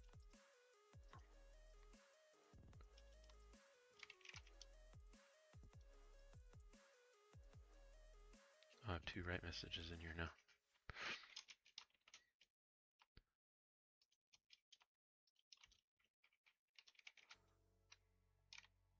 This is the right folder, right?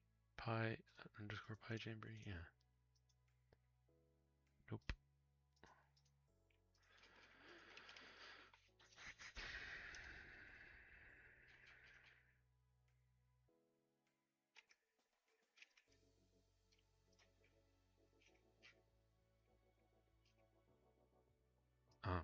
Setup form.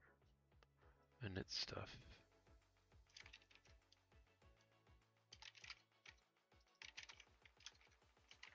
Where's that in here? Yeah, setup form.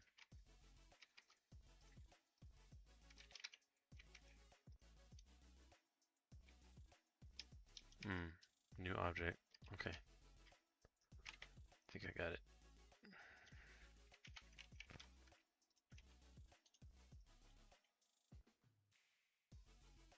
I still have a weird UI though. It's got the stupid window in it.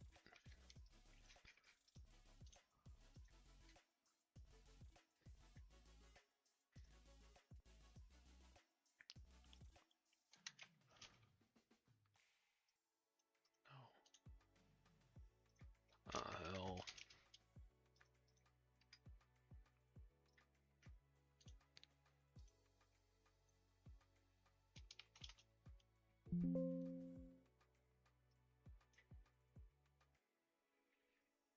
Okay, so this is the correct UI, so I don't know what the hell your problem is.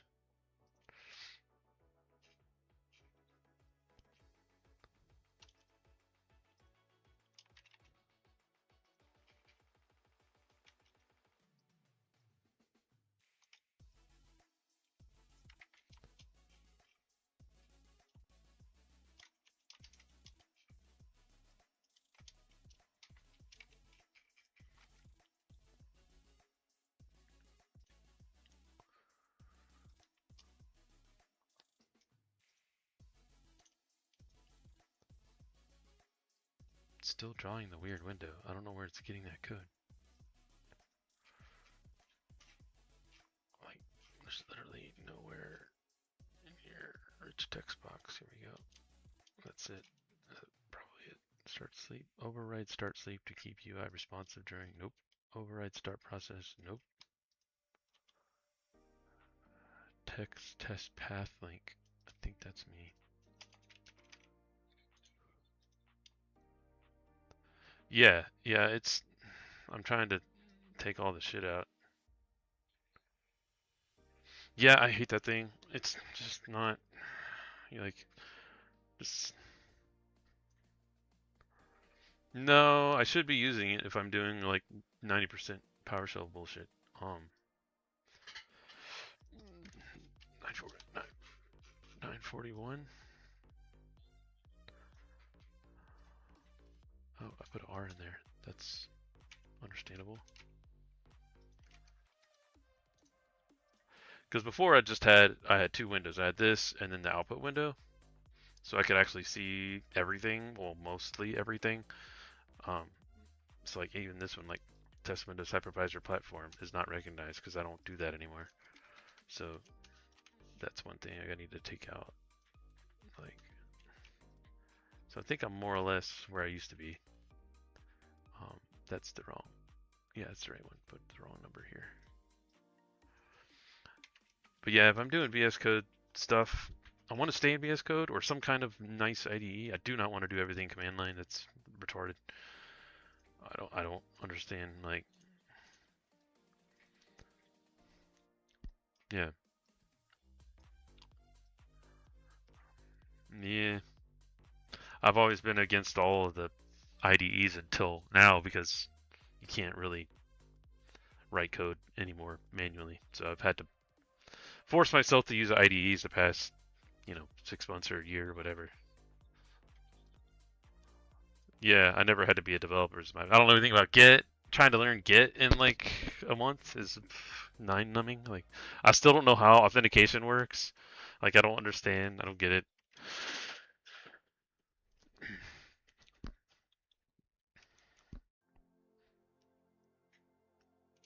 Yeah,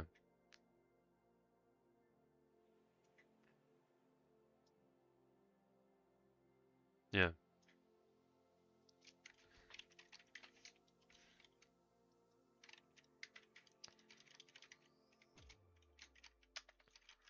Yeah, like how the authentication works for GitHub in like a Linux environment compared to Windows, and there's like 3 different ways to do it in Windows, and it's like I don't have time to figure out Git right now. Yeah, and then like Linux has its own thing, and like I'm using the old legacy keys and trying to set up it's like, dude,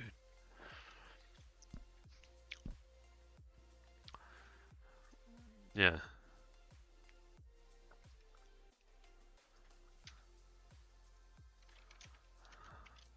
nice.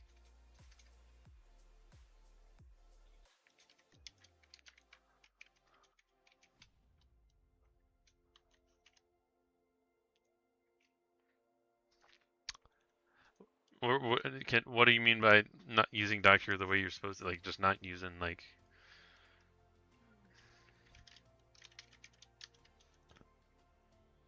okay,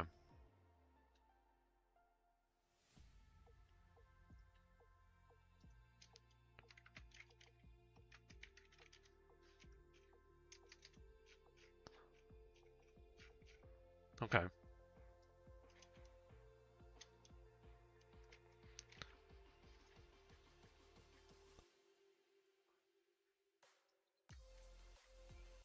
Hey, no judgment here. I mean, I don't know the first thing about it. That's right.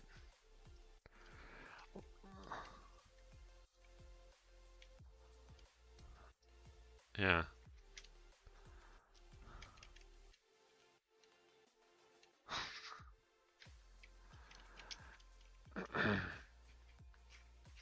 I have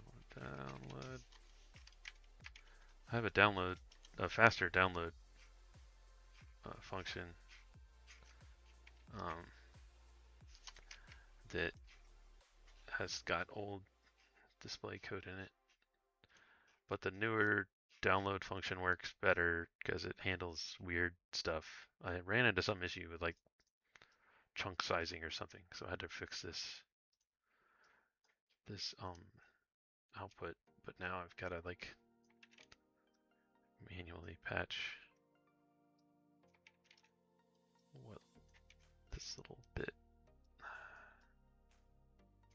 Right output box. It's so weird.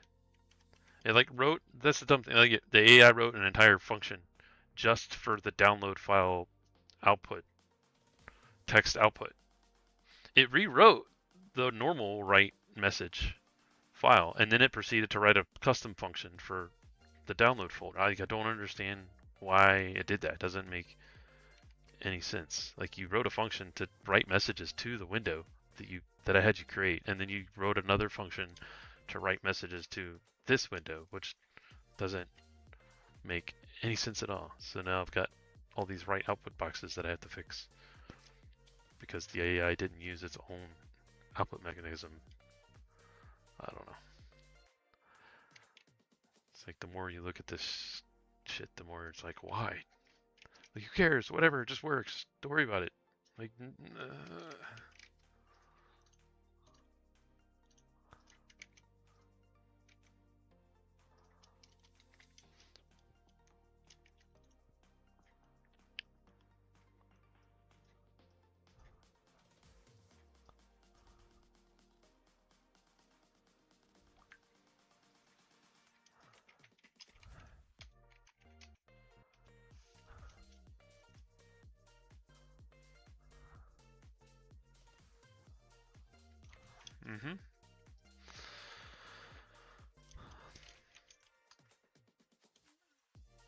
It's a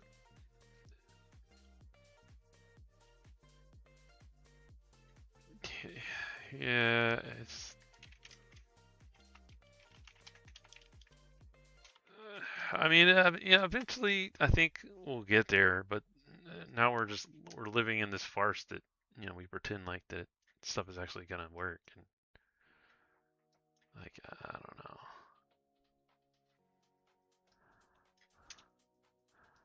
Yeah, it's just not there yet, like everything else.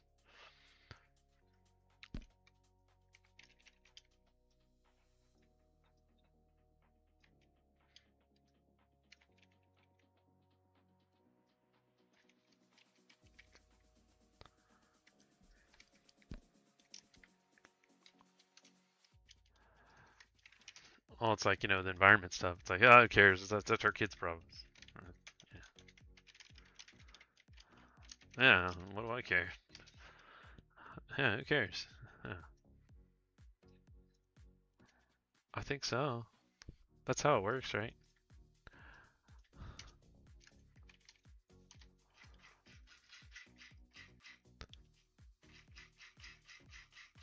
It's like something way down here, 199. Preamble. This is Check LM Studio. So it doesn't know. The term param is not recognized as a name. Oh, verbose. I don't need verbose anything anyways, because that's all broken. This is like the portable LM Studio stuff that's really weird to set up.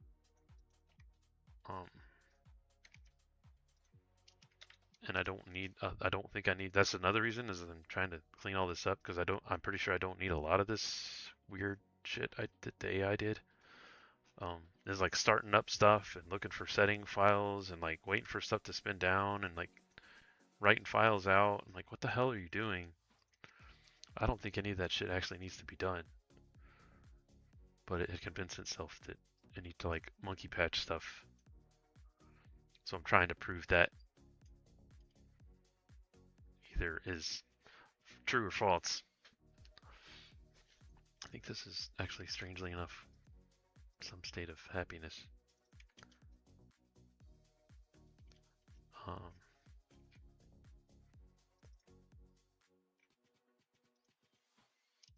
going to put this somewhere somewhat safe.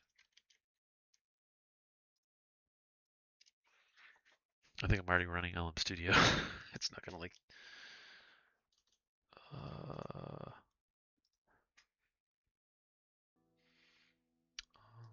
is it LMS?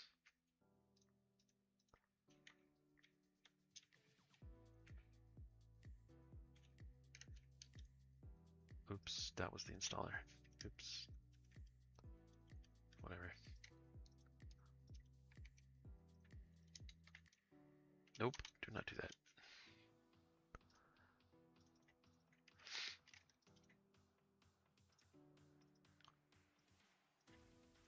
Delete.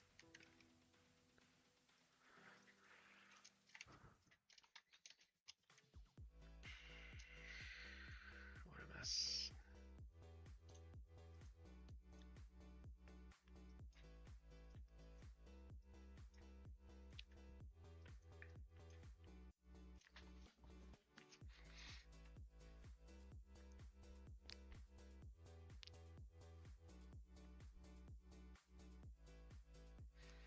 I have kind of like a a steering file for, or a skills file for PowerShell that I'd like to get my AI to use, because AI tries to write PowerShell and it doesn't do it in like a portable manner. So I have like steering rules for it, but it's like by itself it's like 5,000 tokens just to load the steering rules for the PowerShell stuff.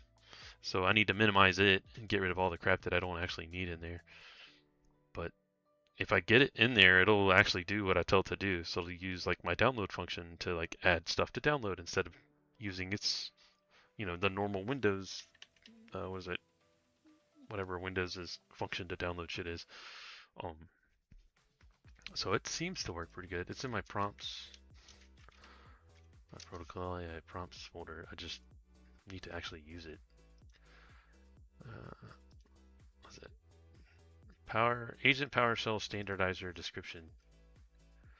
So instead of using like shell commands, it's using like telling it to use PowerShell commands. But there's a bunch of extra crap in here that I don't think I really need. It's more of the portable stuff. I just haven't messed with it enough. Because this thing alone is, I don't know how many characters, token calculator. Yeah, it's like 4,000 tokens just for it to write PowerShell stuff. Did I use any aliases? ls, cp, mv? Before outputting any PowerShell code, must confirm that it's not using like ps or grep or curl or echo or rm or cat. So it's kind of like guardrails for these agentic coders, so that they don't like try to use shell commands on a Windows box. It's like because they don't know where they are. I don't know what this is.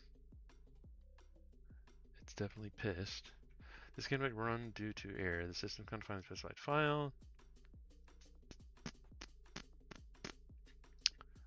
Did it actually install anything? Do not know.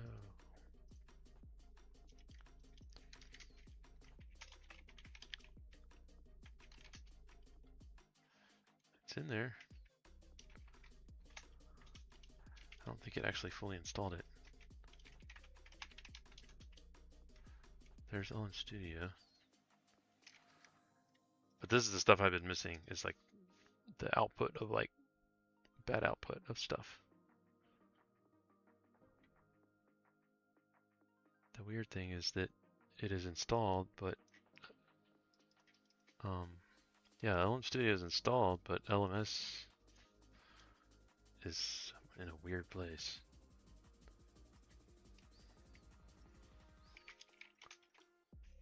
It's not good.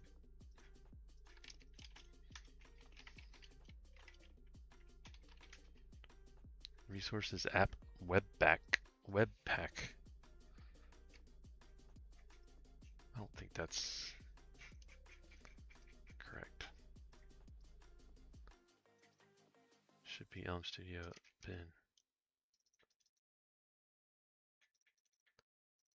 That's all me. That's all me.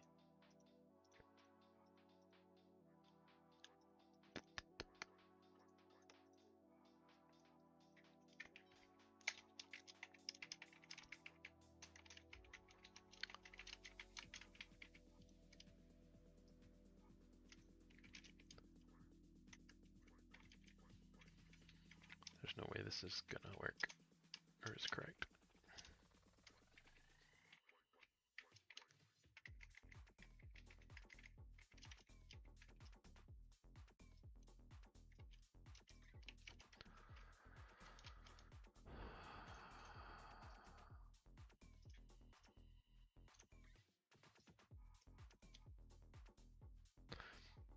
Well, think about the tube and the toothpaste analogy. You can actually do that. It's not really that difficult to put the toothpaste back in the tube. But taking chocolate out of the chocolate milk, now that's, you have to like cook it or something. I don't even know. Yeah.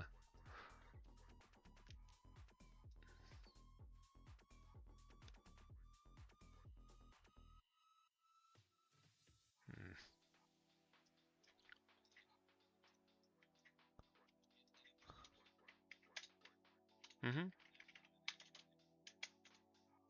Yeah, yeah, yeah. That's my problem. Is that mine? I had mine in the window, and I could talk to the clients, but that's it.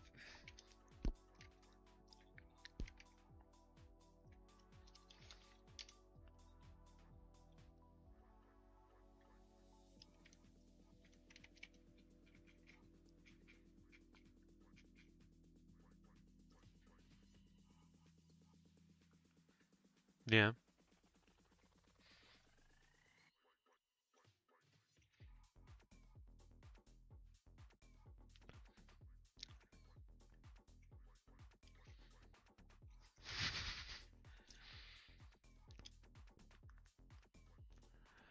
Yeah, it's the whole you got to be in the above the tree line thing. Is that it screws the whole thing up.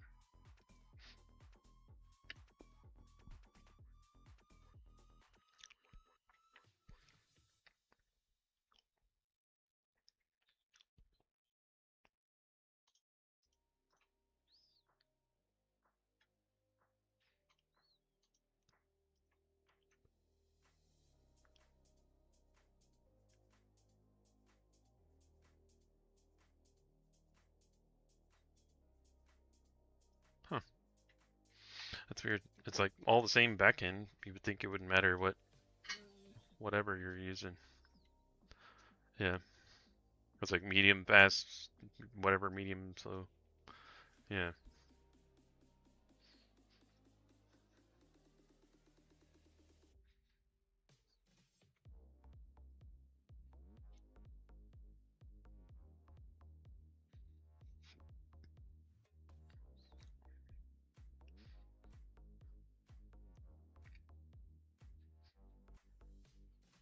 Yeah.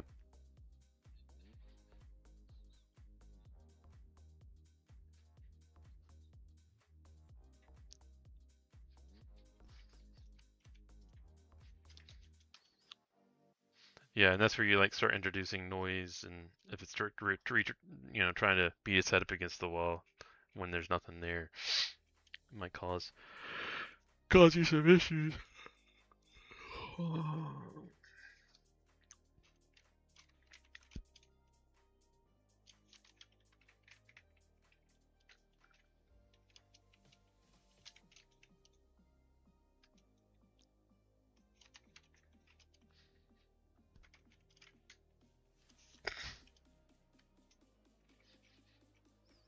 Yeah, there was an opportunity for us to use a tower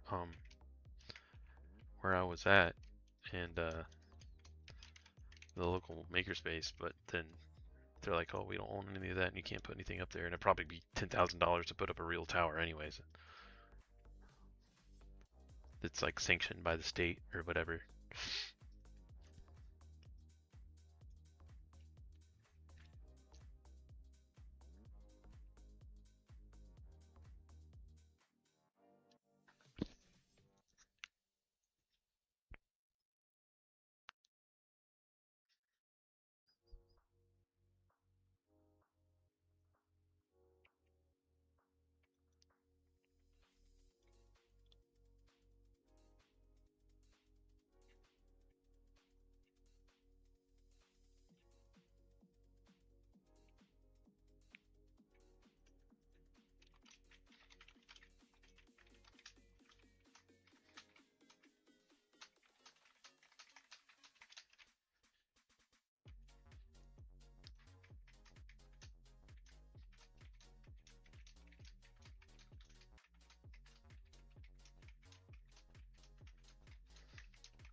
Okay, well maybe I was wrong.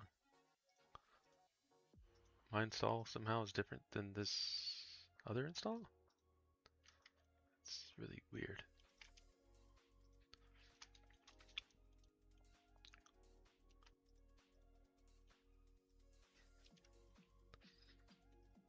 What do you call it? LMS.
probably got another, let's say, directions.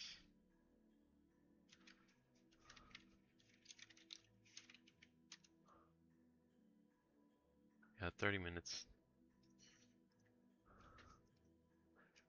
Okay.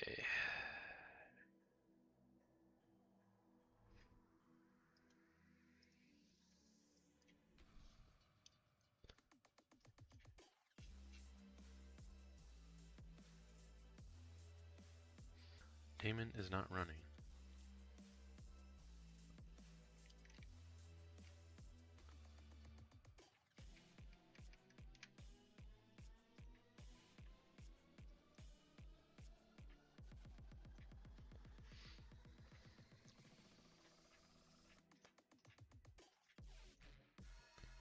I don't think it's getting installed correctly.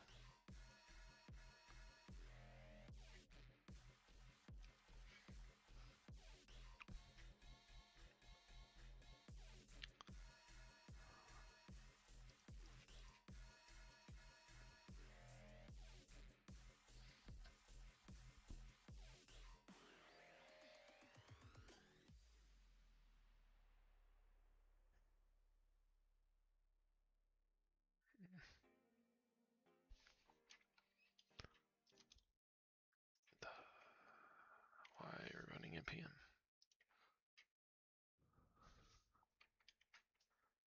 Okay. So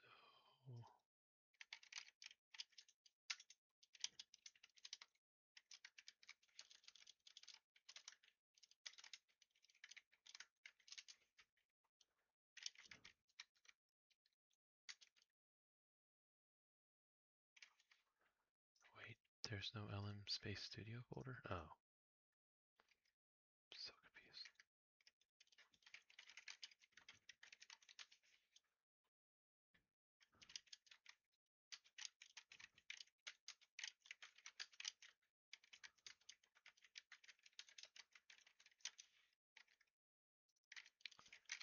Daemon up.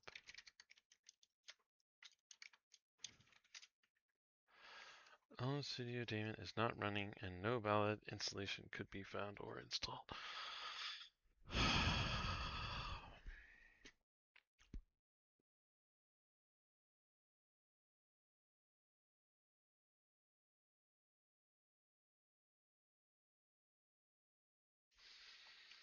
Okay. Somehow it's getting installed incorrectly.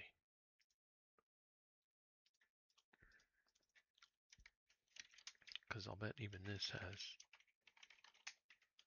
Yeah, LM Studio, LMS.exe. Something is not getting installed correctly. The installer is not working. Probably because fucking internet.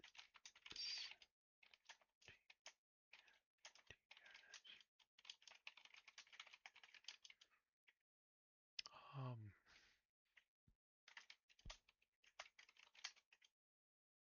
yep, you went to the wrong place that I told you not to go to. LM Studio by default installs in your user folder. And to trick it, you have to point it at a different location. But if the thing is not set up correctly, that's what it is. It's half installing portably. That's why I like to get my shit portable so that it works. Yeah, this .lm Studio home pointer. Oh, that's correct though. It should be. Oh no, that's not right. That's not right either. I don't think. I mean it technically works, but that's not correct. But that's what I say. Like when these installers they won't use the environment variables. They'll use like these weird API calls to like find out the real users the real users folder, the real users path, the home directory, and it'll fuck up my installers because it's using the weird system system environment variable, this bullshit. and I don't want it to use that, but the installers use it anyways.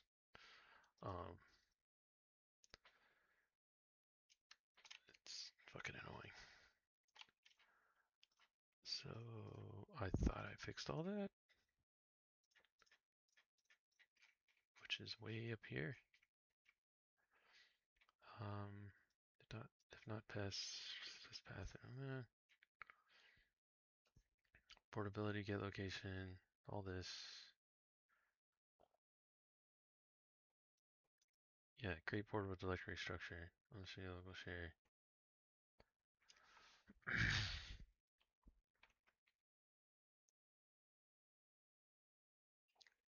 Yeah, .lc, all important. Yeah, EMD user profile.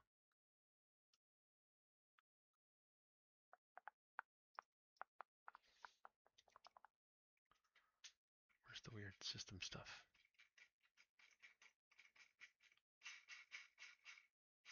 Somewhere in here.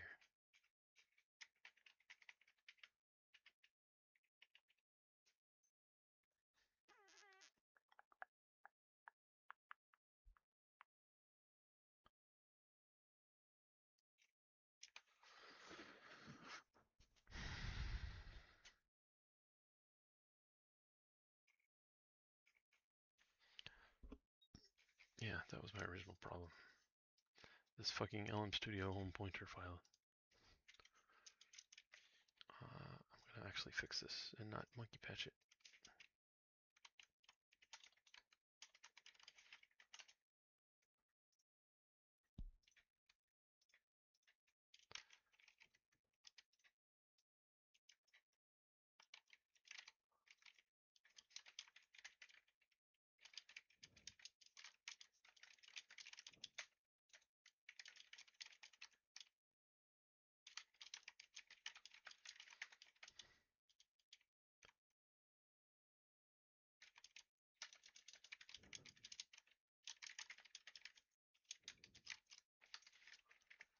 Use LM Studio, use or create in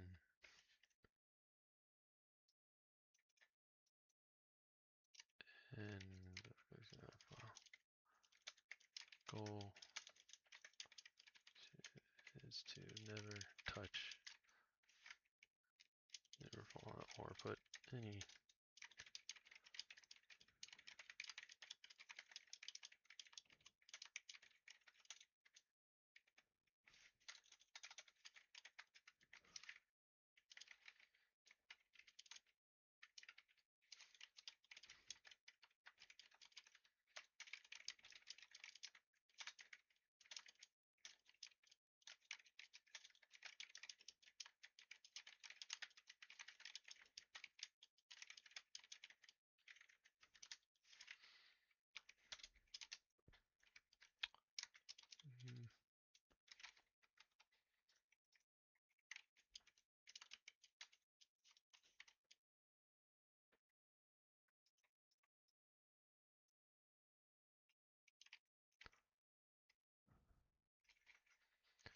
I don't remember the name of the file.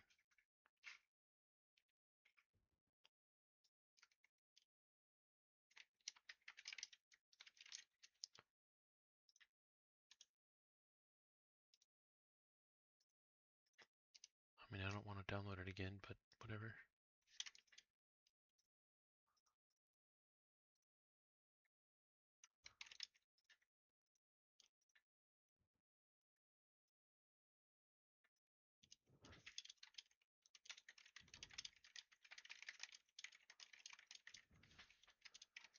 The path.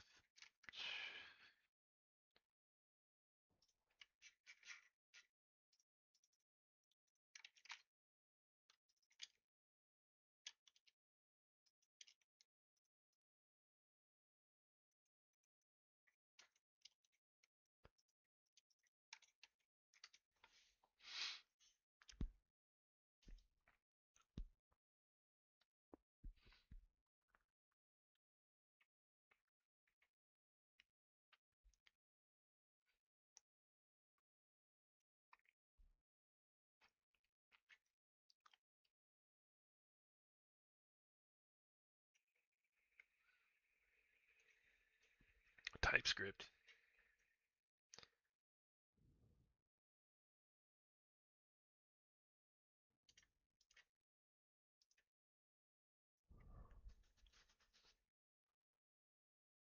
Yeah, this fucker. Discovery of the LM Studio home directory. I don't want you to fucking do that. Let me tell you where the fucking home directory is. Yep, this is what I want to patch out. This fucking shit.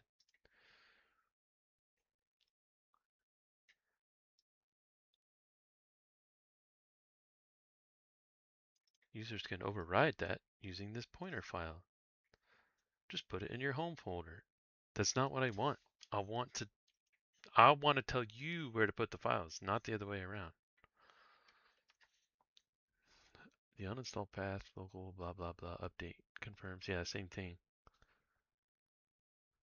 It confirms this is a Squirrel installer, not NSIS. Sure. Override technique. Now I have the critical pieces. It's all bullshit. Scroll install process docs and the actual path can be encrypted to understand the exact technique used.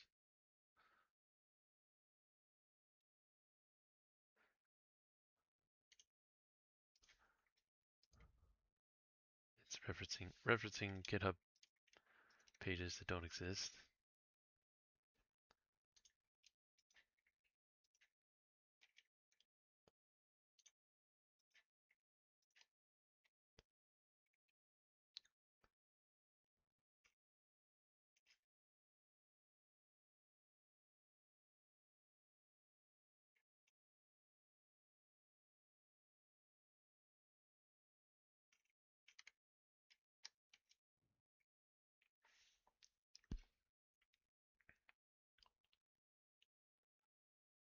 To understand the exact technique used.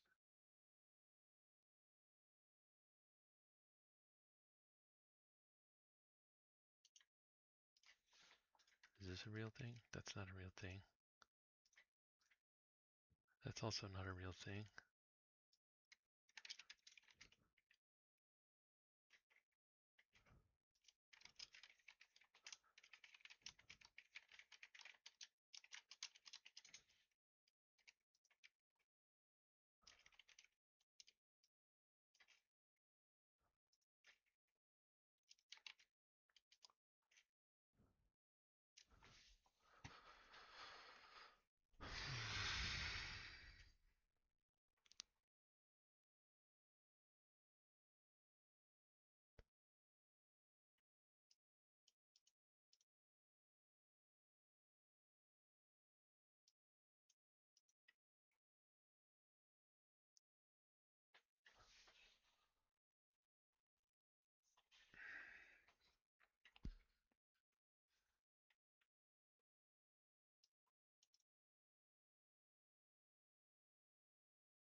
Already have that.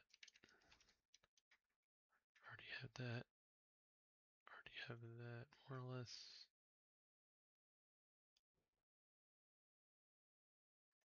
That's not a thing.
Studio folder.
Okay.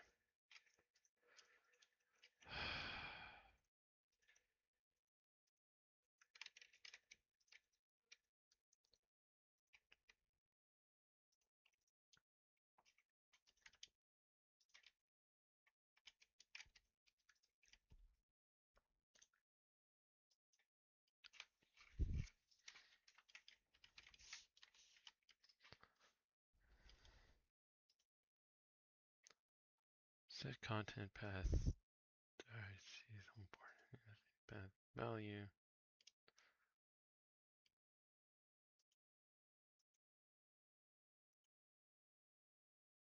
I guess I need to get the real app data location.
Something. It's still a monkey patch because there's no way to patch the installer to not make it do what I want.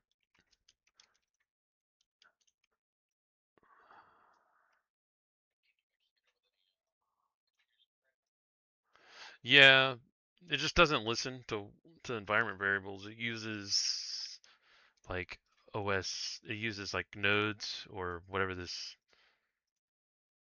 Squirrel installer. It uses like the native. There's like the system level. This bullshit. It's like the system environment get folder path system environment special folder user profile. That is like you can't modify that without having a local admin, and that defeats the whole point of my whole portable shit. So the thing about Jamboree is it all runs without admin. Um, so you don't have to have admin to do any of this shit. So you can have a full blown, IDE with fucking Java and all everything, like portable Postgres, everything, without having local admin. And like to do that, you have to get around these fucking Reedy installers that do stupid shit like this that don't listen to your environment variables. They go and pull environment variables from weird system calls. It's like, okay, I mean, I technically could write some kind of weird hook that like some kind of DLL hook that hooks the DLL. So anytime this call is made or any call having to do with like environment variable paths at the system level, just like rewrites it to the directory that I want, which actually isn't a bad fucking idea. Just like patch the shit, like manually patch the like, but you probably have to have system level access to do that because then that gets into the, you're not in the user land anymore. So like you're asking root, where is internet's path, and there's no way to hack it unless you have like ring 0 or root access. So like when you get these installers, there's only a couple of them that do this, and what do you call it? PyCharm does it, um, where it takes the user folder and uses that, and I can patch around it. But this one, in particular, the installer likes to use that path, and it fucking breaks everything. And then when you run the update script to like update the app, it doesn't actually work until you like close and relaunch it. It's just kind of monkey patch hell. I usually don't have to try this hard with stuff, but in this instance, it gets annoying. I don't even know where that D keeps coming from. What line is that? Me hitting hotkeys.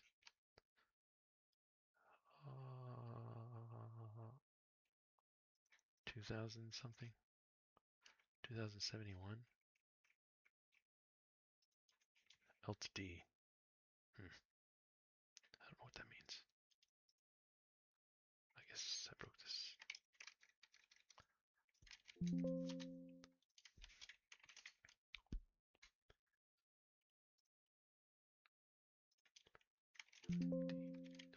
Nope.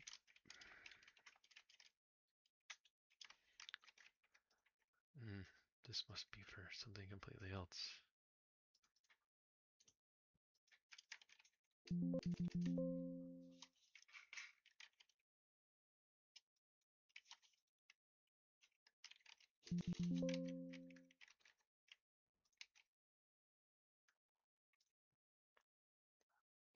gotta cancel out all this.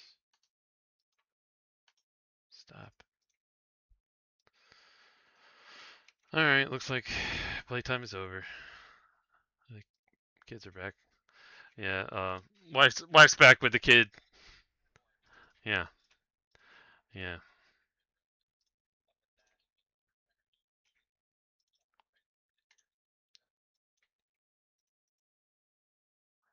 Okay, yeah. Cool. Rob, yeah. What about you? Scott? Yep. Unheard. The unheard Scott. Okay, cool. Yeah, feel free to reach out if you want to do any workshops or stuff with pen testy stuff if you're interested. I'm pretty good Android shit. I'm getting better at it. AI's making me better at it. So eventually nothing will stand in my way. Cool. Yeah.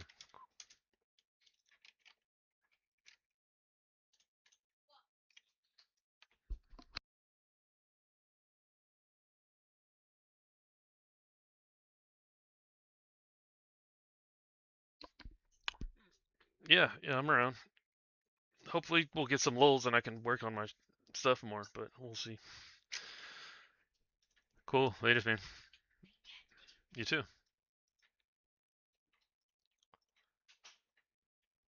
How do I stop all this? How do I hang up?